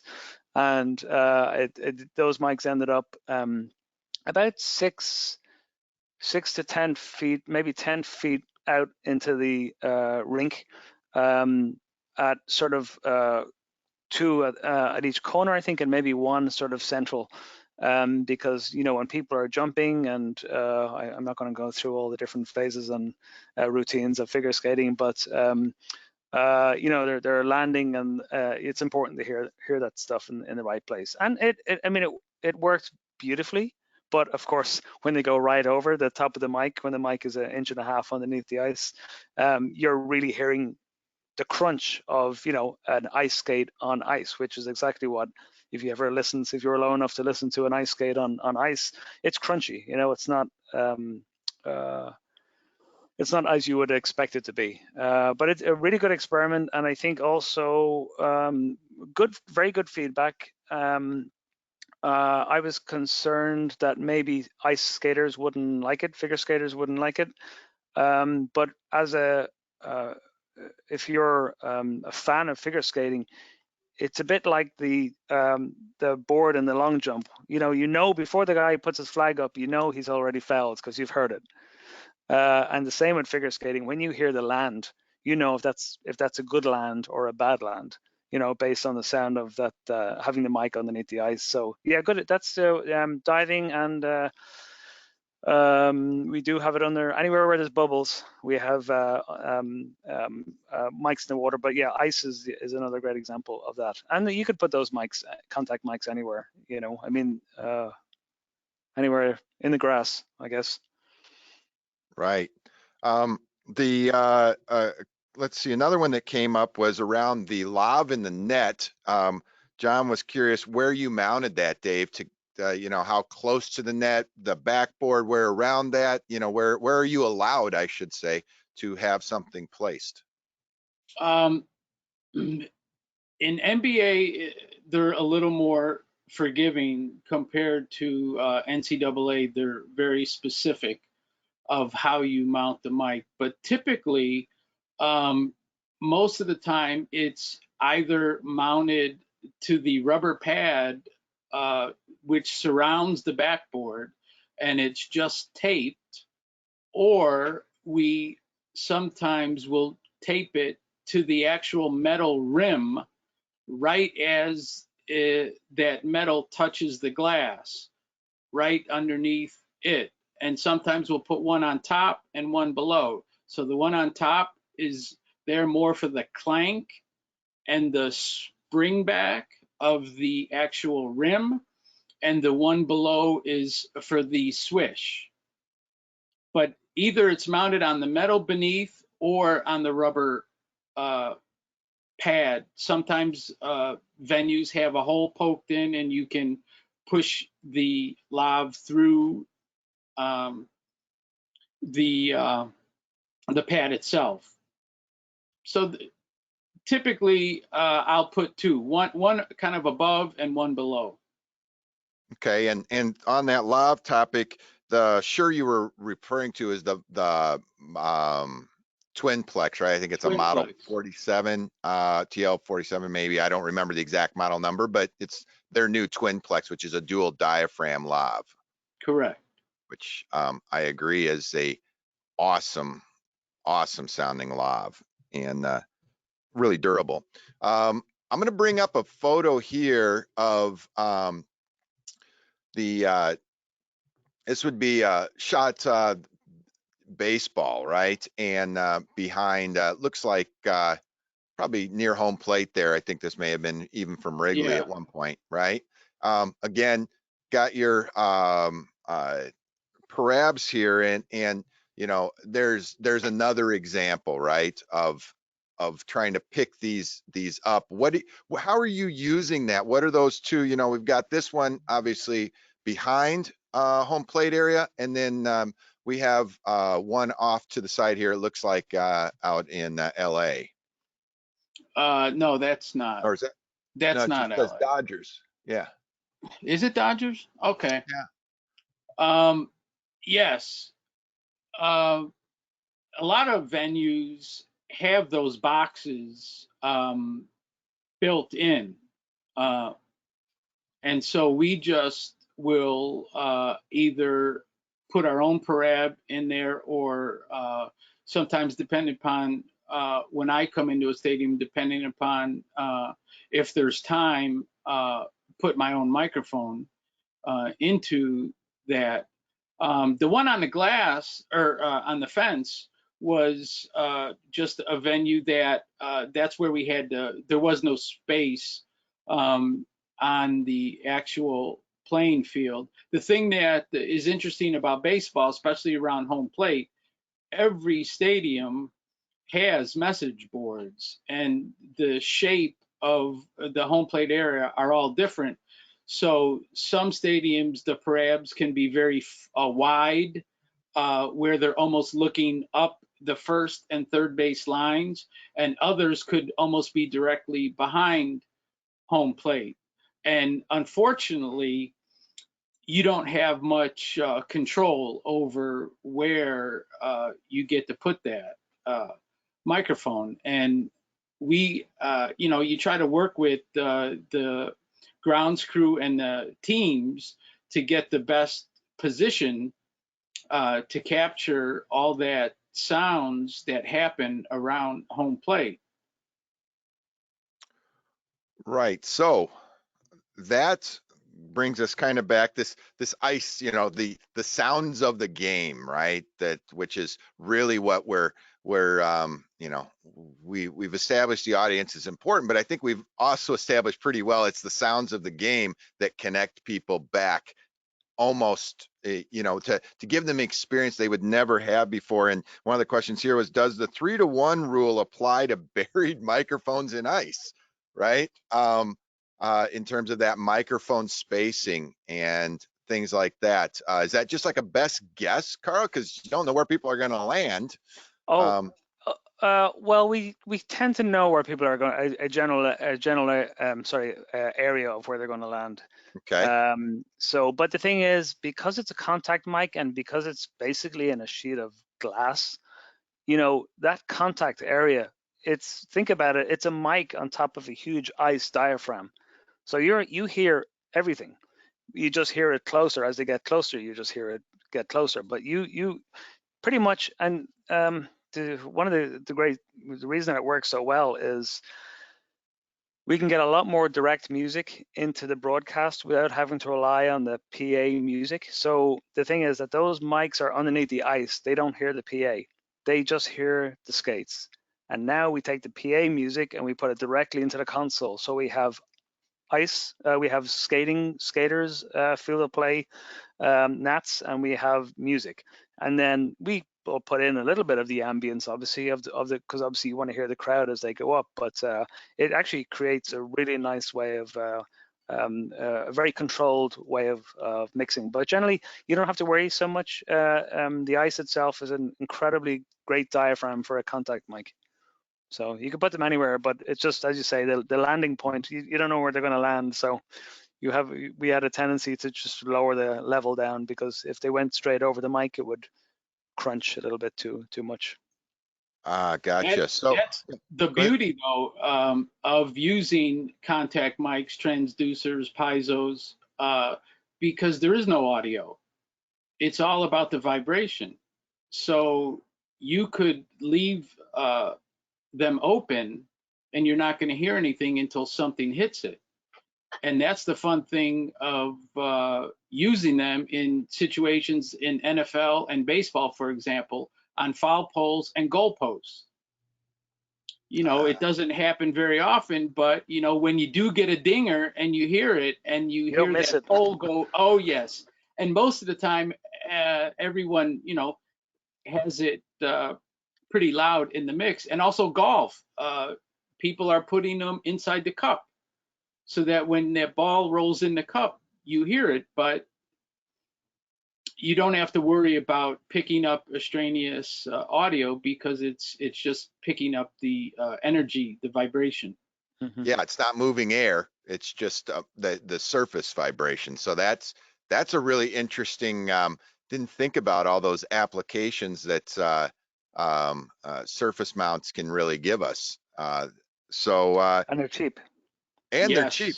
They're even better, yeah. Because what we're finding is the more technology they have, apparently, the cheaper everybody likes to do things. The LFE. So a lot of what you guys are talking about here may have, the ability to help put that content. So how do you determine, or what's your methodology for getting that LFE channel built? What's contributing to that, and what's how are you making sure that just the right information's going there? Dave, you want to talk about that first, and then Karl, if you want to weigh in on that.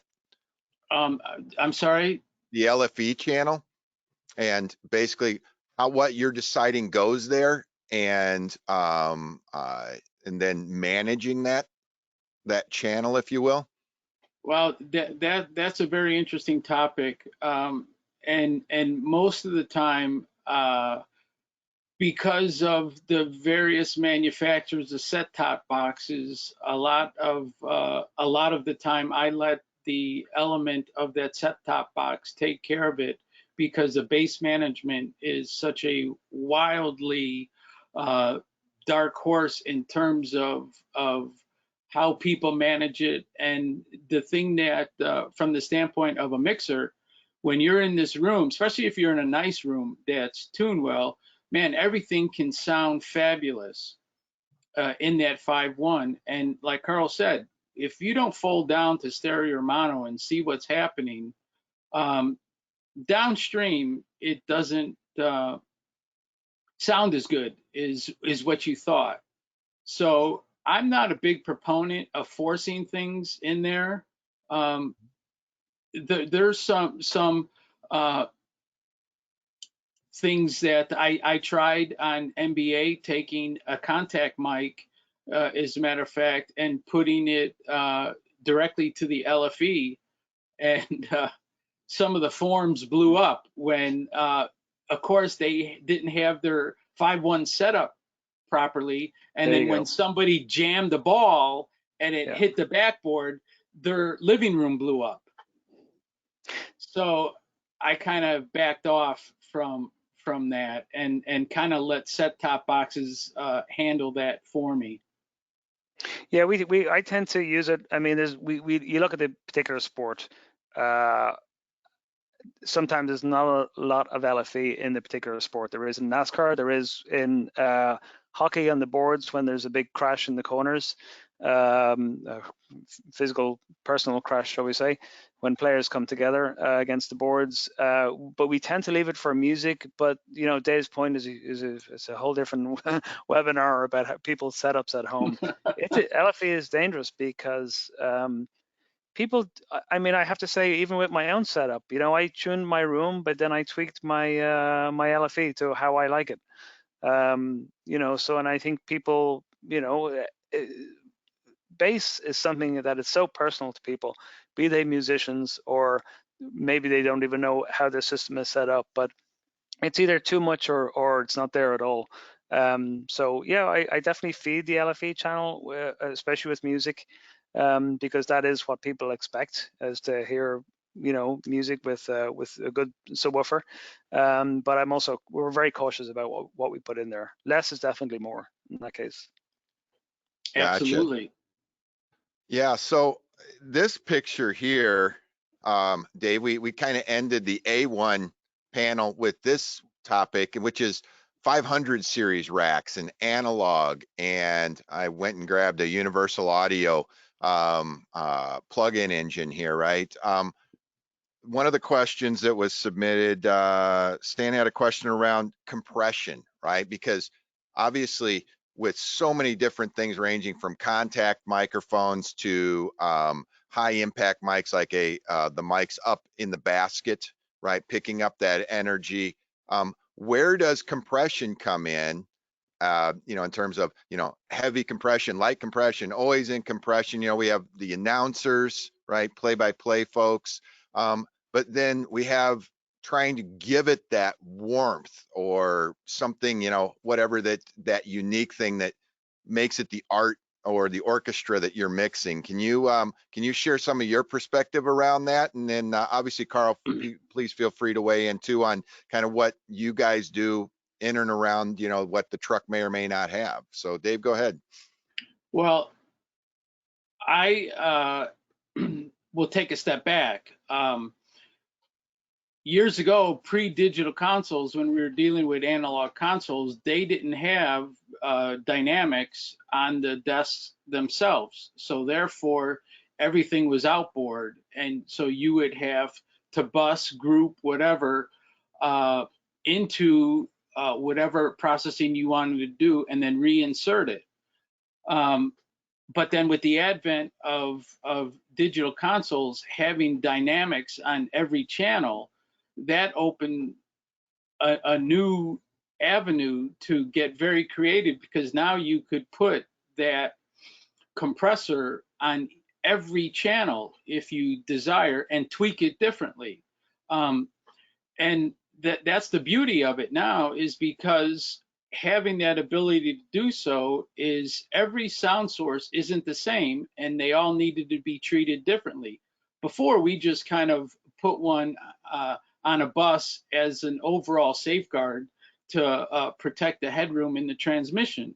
You really didn't get that creative because most of the mobile units didn't have that many to begin with. So you had to be selective into where and how you use them. But my thinking of late has been, again, going backwards to move forwards. With some of the technology that we have, and with DSP horsepower becoming so powerful and affordable, that you have these beautiful consoles that are clean, if you will, and they do a fantastic job, but they don't add color or character. And that's where I have embraced using some of these API preamps and Neve preamps and SSL compressors to shape the sound in a relatively easy manner, to let the natural element of the iron, the transformers, is where the magic is. The consoles don't have those big input transformers like they once had, and that's where the beauty is. And on some of the shows I do, most of the time it's bigger shows, but just running my stems through the Neve preamps without touching anything, it's magic. And so that's what taking this old approach to bring it new again is just something that I found attractive. And along with that, universal audio, that UAD Live, is the fun thing now is that particular box is a MADI input 16 channel box that allows you to put 16 channels of processing across whatever you choose, and it's in real time. Depending upon how you stack some of those plugins, you could be 8 milliseconds, and most people wouldn't hear that. Before, you couldn't do that because an announcer would say, I hear an echo in my IFB, and you couldn't get away with it. So it's been a lot of fun experimenting, and it goes full circle back to the point we made earlier about recording. Is the beauty of having the recording and having a DAW, you can then go home and say, take the sounds of the game, whether it be the slap shot, the puck hitting the stick, going off the net, the ball hitting the rim, even an announcer's voice. to then go and see, hey, let me try this compressor setting, let me try that.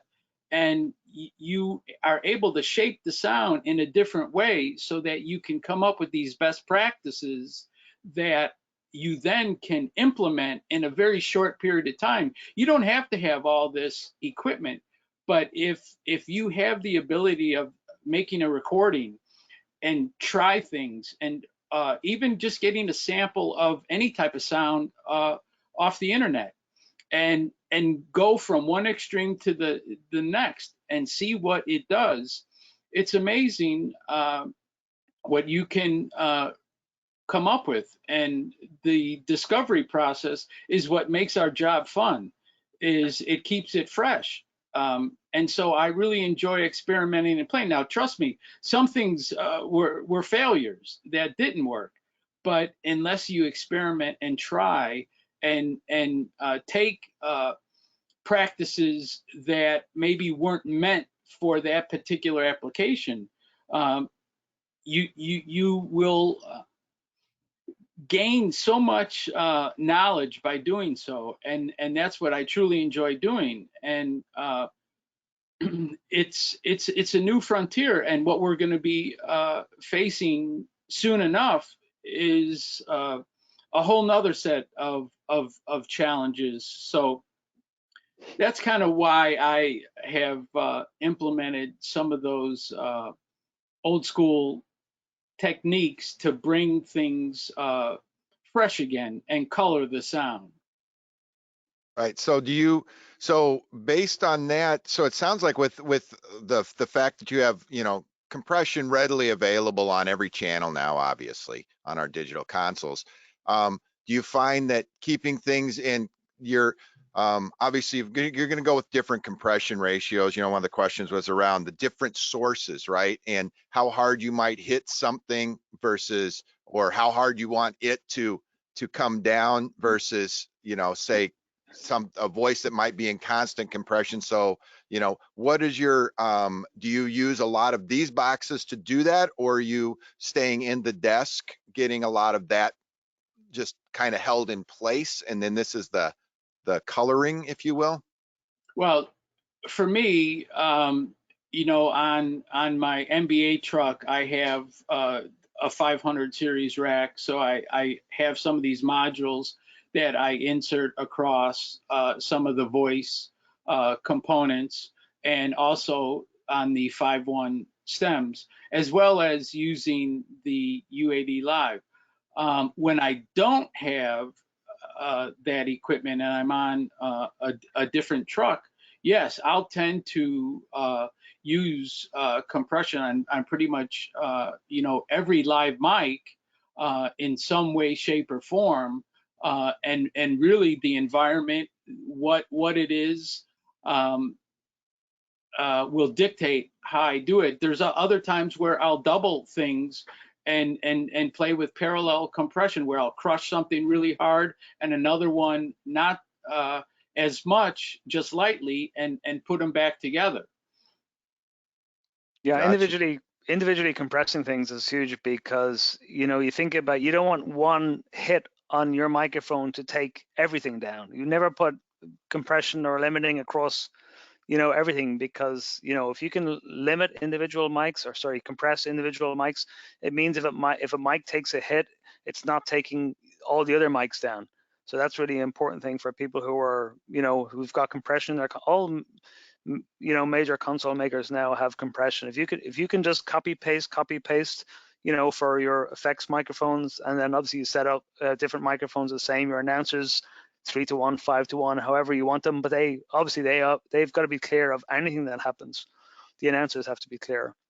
But yeah, having individual compression on, not so much even on groups, but you can group things into smaller groups, but however you can compress to stop a hit on one thing or a loud sound on one thing taking any of your mix down into a sort of a pumping, that would be, and old and new, it's all waves now. So getting all this stuff into as a plugin, and all the major trucks now, we're trying to get as many as we can, and a lot of trucks do already have waves, so CalRec waves cards. So you can have a modular card that's a waves card, and so you hook up your laptop and you use any of your broadcast studio tools to, warm your audio, or depending on how you like your announcers to sound. So there's a lot more tools available that, and it also, the great thing about trucks is it cuts down on the weight of the truck, so they're not carrying outboard equipment. So trucks, truck manufacturers like to hear that, well, we don't want all this stuff, but we'll just have this stuff instead. Absolutely. So they like that. True. The let's see. We just got a couple more questions, if you don't mind. We'll Okay. probably run over just a little, but we're known for that, and if you don't mind, we'd appreciate it. Heat and wind noise, right? In the case of NASCAR, Karl, NBC has the second half of the NASCAR season, right? And obviously the Olympics don't have to worry about the necessarily the heat, but let's talk about just broader. Do you find challenges with whether it's contact mics, whether it's the lav mics, in these extreme types of heat cool cycles? Can you speak to any of that, and just kind of how do you deal with it? Yeah, well, first and foremost, you pick the microphone for the environment, the acoustic environment, the thing you're trying to pick up, but also the environment it has to live in. We do a Summer Olympics, we do a Winter Olympics. The Winter Olympics in Korea was minus ridiculous. It was just like, there was health and safety. You could not stay outside for more than 15 minutes sometimes. There was people with battery operated heat jackets. I mean, it was pretty, nothing that like I've ever felt before. So you're picking a microphone to work in that environment.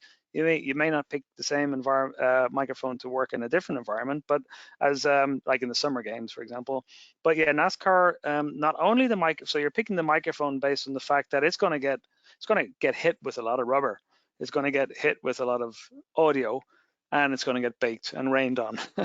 So, once it can take the acoustic energy, so let's just talk, we've been talking about VP88s, great microphone, high SPLs, 120, maybe more, but certainly enough for NASCAR.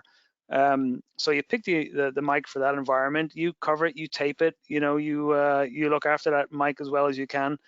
And safety wire and magic arm safety wire. So the whole thing, because we've all seen, you don't want a microphone to be the cause of an accident or an injury, either to a fan or to, a microphone, even in hockey, a microphone falling on the ice or something like that. So, and then it actually goes from the microphone, then obviously your cable run back to a Hydro box or whatever IO box you're using. The Hydro boxes that we use out on the NASCAR, won't say on the track, but all over the track are in, I'll say Gator or Calzone type cases that have fans and have a UPS in there and power conditioning, and they're sealed, and then you close it up and it has some airflow. So you're really building for the event. You're picking the microphone for the event and the weather, and all the infrastructure that goes along with that. I mean, you have to protect that whole chain and the cable route back. Olympics is a bit more extreme because sometimes we have, certainly for fiber, we'll take dual routes.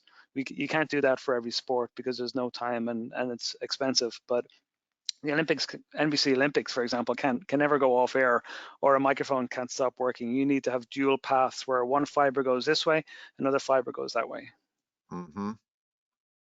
So the last topic, which could be kind of a webinar all to itself, but we'll keep it pretty short, and that is around loudness monitoring, right? Almost the quantification of a mix, right? So Dave, I'll start with you. How do you use loudness monitoring in building your mix? Do you does it help you in terms of keeping your brakes on? Are you mixing to a number? Are you still trying to ignore it, and then every so often you look at the radar or whatever display it is and go, yeah, whatever, I like how it sounds? What's your feeling on loudness monitoring? Well, the good thing for me is at CBS and Turner, for example, all that is really managed downstream. They allow the mixer to concentrate on the actual mix, provided that, you know, your reference level matches what you're supposed to be doing. The nice thing is, you know, obviously there's parameters, and you know, when we were encoding, whether it be a Dolby Pro Logic, Dolby E, you know, every network had their own parameters for dial norm, you know, some minus 24, some minus 27. But now almost all the networks are shipping stems, and, you know, within the trucks, they all have, you know, Dolby loudness meters, so that you can, if there is a target number you're going for, you know, it's just a glance to, you know, look up to. But most of the network mixers have been doing it long enough, and it's all becomes muscle memory, that most guys, you don't need meters in reality. You know, your meter is right here, your ears and your brain. So balancing, you know, the whole commercial thing versus the program source, that's all downstream. But yeah, I just follow the guidelines of whatever dial norm, you know, the network has that, you know, I'm doing the show for, and let the loudness meter in the truck, you know, be a guide to make sure I'm in the pocket. Right. Yeah, I'd like to speak to it because I think loudness is one of the most misunderstood. Well, I don't know, there's a lot of misunderstood, but loudness, so we say minus 24 plus or minus 2 dB. And it's not really, it is a number, but you're not mixing to a number. All trucks are set up, and they recommended is, you know, it's minus 24 plus or minus 2 dB over 10 seconds. So whatever happens over that 10 seconds, you're trying to keep in that minus 24 range. What that is it's you're measuring to the anchor element, and the anchor element is normally it's spoken voice, but you're measuring this on a 5-1 grouping.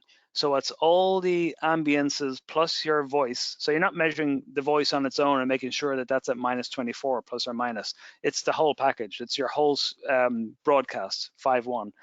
And how we do that is, like any A1, you mix with your ears, but you make sure that you're around that pocket. You may be minus 28 and you're thinking, but that's because, or say minus 18 because there's the crack of the bat, or there's, you know, you let it fly. You know, if it goes to minus 12, you let it go. You don't pull it back.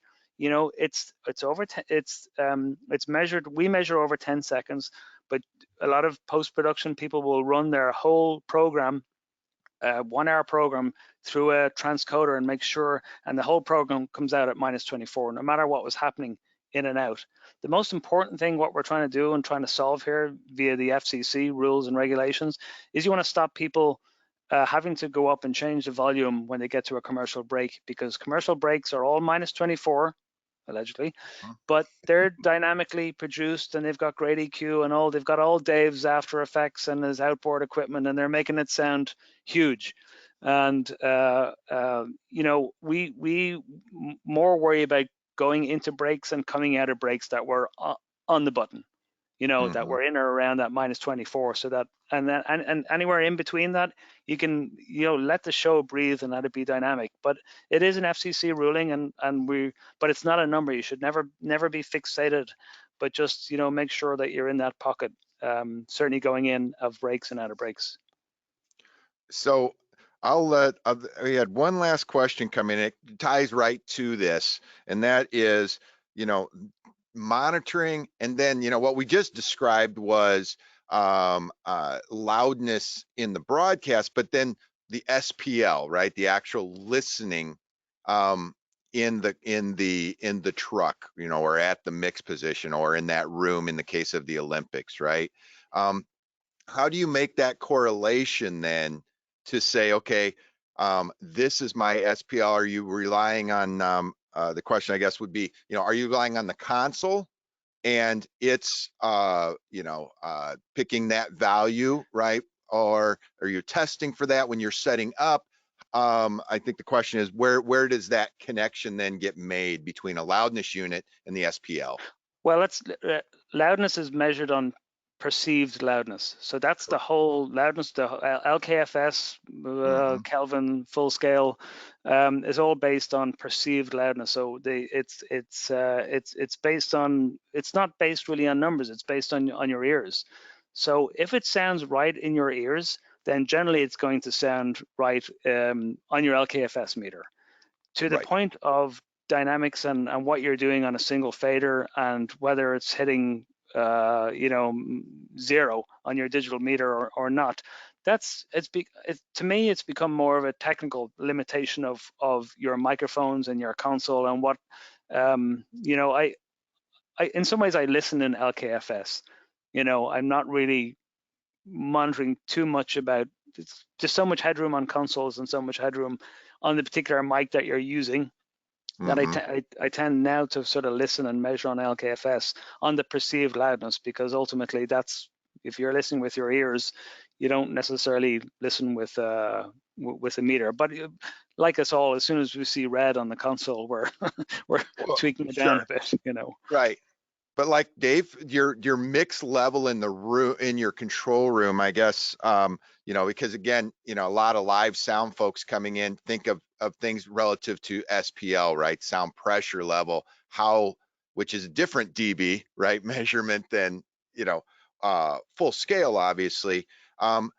Once you commit to a listening level, right? That's what you will monitor and mix to, correct? That's, you're staying fixed in there, the temptation to, turn it up, turn it down, right? Very much like the headphone knob, if you will.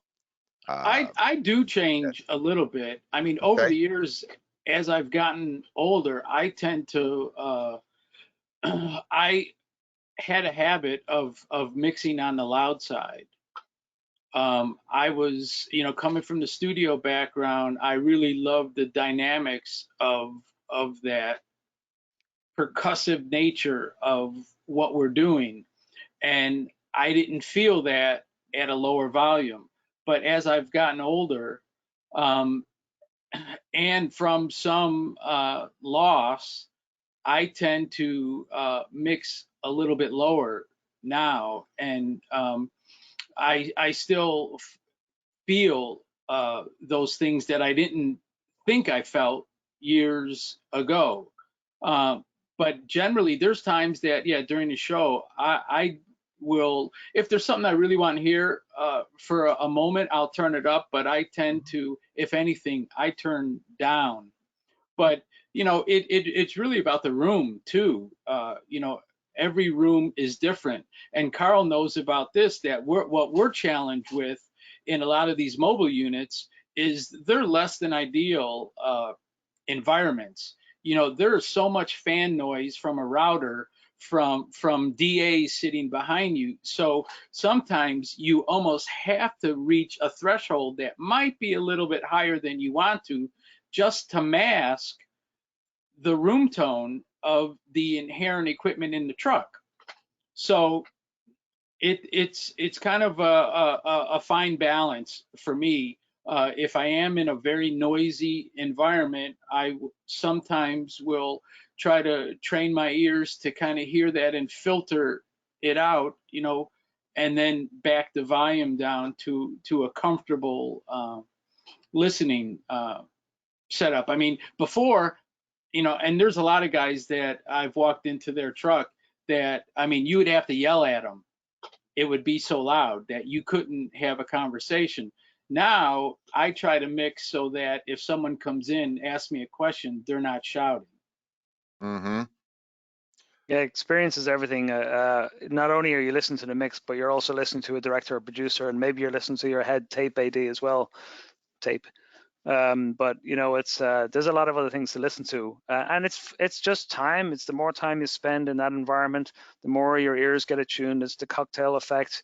You may be listening to the producer but not hearing what he's saying until he starts saying throw to talent or stand by talent, and then you'll hear that. Because these are all the things that you're picking up while you're creatively making your mix. Mm-hmm. That's one of the people ask me, well, what, along those lines about volume and listening. To Karl's point, you definitely get good at selective hearing. And for someone to say, well, what's it like? I always tell people, sit in front of your TV and take 6 AM radios tuned to different stations and turn them up full blast. That's sometimes what it's like in a TV truck when it gets intense. Right, right, exactly. And as you pointed out, to kind of go full circle on this, and we'll kind of wrap up our conversation, and that is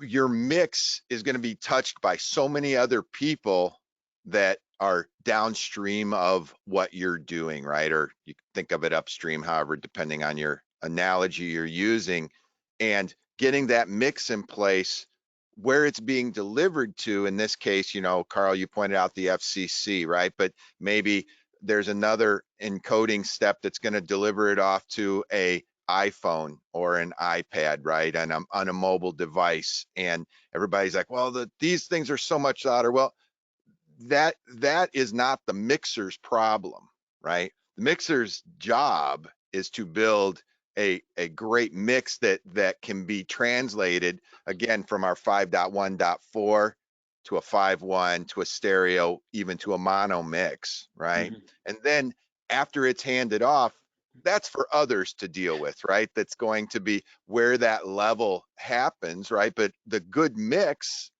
is important regardless, right? And the examples you gave, Karl, with the immersive got me thinking about so many new directions. And Dave, the experimenting you were doing with MBA, when I first talked to you guys, I was like, this immersive thing seems like so out there that it's like, how realistic, how does this even apply to people today and what they're doing? But what we're going to see is it'll actually apply to them very, very quickly. It's something that the audience will really benefit from. And then again, all these principles that you guys talk so much about, which is the fundamentals of mixing and the stereo and how it sounds and how it works together. So, I really appreciate it. Good. No, I just want to say about the immersive thing, and I understand, people's maybe concern with it, but the thing is that all we're trying to do is give the highest quality product that you can to somebody. I always think about it, the people who have a home theater at home, who have set it up for movies, and they want to go on a Saturday, Friday night and with their family and watch a movie in Dolby Atmos or whatever their codec system is. They also want to be able to watch a sporting event the same way, and that's what we're producing for them. We're not producing for the person who necessarily just has the kitchen TV stereo. They're the ones that'll say, what is this all about? It's just a gimmick, and that's fine. But we're making sure that the stereo that gets to their TV is good. We're not just mixing for the person who's 4K and immersive, but you have to give the best quality product and spend the most time that you can on it, and that's why we're doing it. Well, thank you guys for sharing these insights and your time with us. I really, really appreciated it. I know our audience, like I said, back on the A1 panel, was like, okay, there's more to this. And in fact, a week from, or next week, and I think it is actually a week from today, we'll have to look on our website. We're going to be doing the 5-hour in and up, and the 5-hour set, shoot, strike, right? That what we've been talking about today, what we were talking about last week, was all really neat stuff, and it happens on a weekly basis. But a lot of what we're going to talk about next week is that 60-70%, maybe even more, of the number of TV productions and video productions that happen on a weekly basis, or will, again, that are get in, get up, get out, right? And what are those techniques? Dave will know one of the panelists, Mike Aiello, Hippie's going to be on, talking about, as an A1, as a tech manager, and for a network, what are those challenges? Because so many times we don't have all the great, cool tools that we want.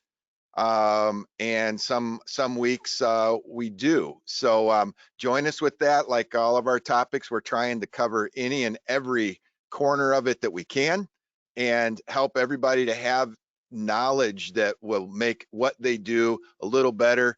If you guys get a chance to tune in, feel free to ping me with any notes and things that you think would be helpful to people. For those listening, we've got a few questions that we just didn't have time to get to, but I'm going to send them off to Karl and Dave tonight. And if you guys don't mind, just maybe short little couple answers, you know, like how do you get cables out of the ice back to the Hydra box, right? So simple little things, but important. You wait. Yeah. You wait. It's the last Yeah. thing out. That's a good point. So anyhow, Mac, Pete, anything to say before we call it a night? I just want to say I found it fascinating, and I'm really glad I'm never going to sit in either of your chairs. It's Come kind on, of give a it a pressure try. I know it sort of sounds, it will sound funny, but you were talking about all the noise and cacophony in your control room. And I've basically mixed my area with comms in a 5.1. The PLs, the party lines, the director, the stage manager, and the AD. And I'm thinking now maybe it should be 514. There you Of course. Oh my Get those God, 4 that's all I speakers. need. On the next show, I'm going to have immersive comms. It's Oh just going no, to be definitely. You cannot first- get away from it. Comms, you got to listen to every single comm channel in the whole system for those keywords. I can't hear you. Yeah. even when they have a button that says SOS help. Yeah, so guys, thank you again so much. I really appreciate it. And we'll be look forward to the Olympics are going to be back. The NBA is going to be back. The NFL is going to be back. Everybody's going to be back. It's going to be different. And I think personally, it's going to be pretty cool. I think you guys represent some of the most creative folks on the planet, and you're passionate about audio, and the outcome is going to be something we will all enjoy. Obviously, there'll be about 500 opinions around it, but all of us are going to enjoy and really embrace it. So we're looking forward to your stories in the months to come, that after we emerge from this time frame. You're going to have some cool new notes, and there'll be all kinds of new books being written about immersive audio without an audience. So Keep pushing the envelope. there you go. Absolutely. Thanks again, Thanks so much, everybody. Kelly. Thank you, Thanks, Karl. Kelly. Thank you Dave. guys. Thank Have you, a Dave. good as well. Appreciate it. Thanks. Thank you very much. Bye-bye. Bye.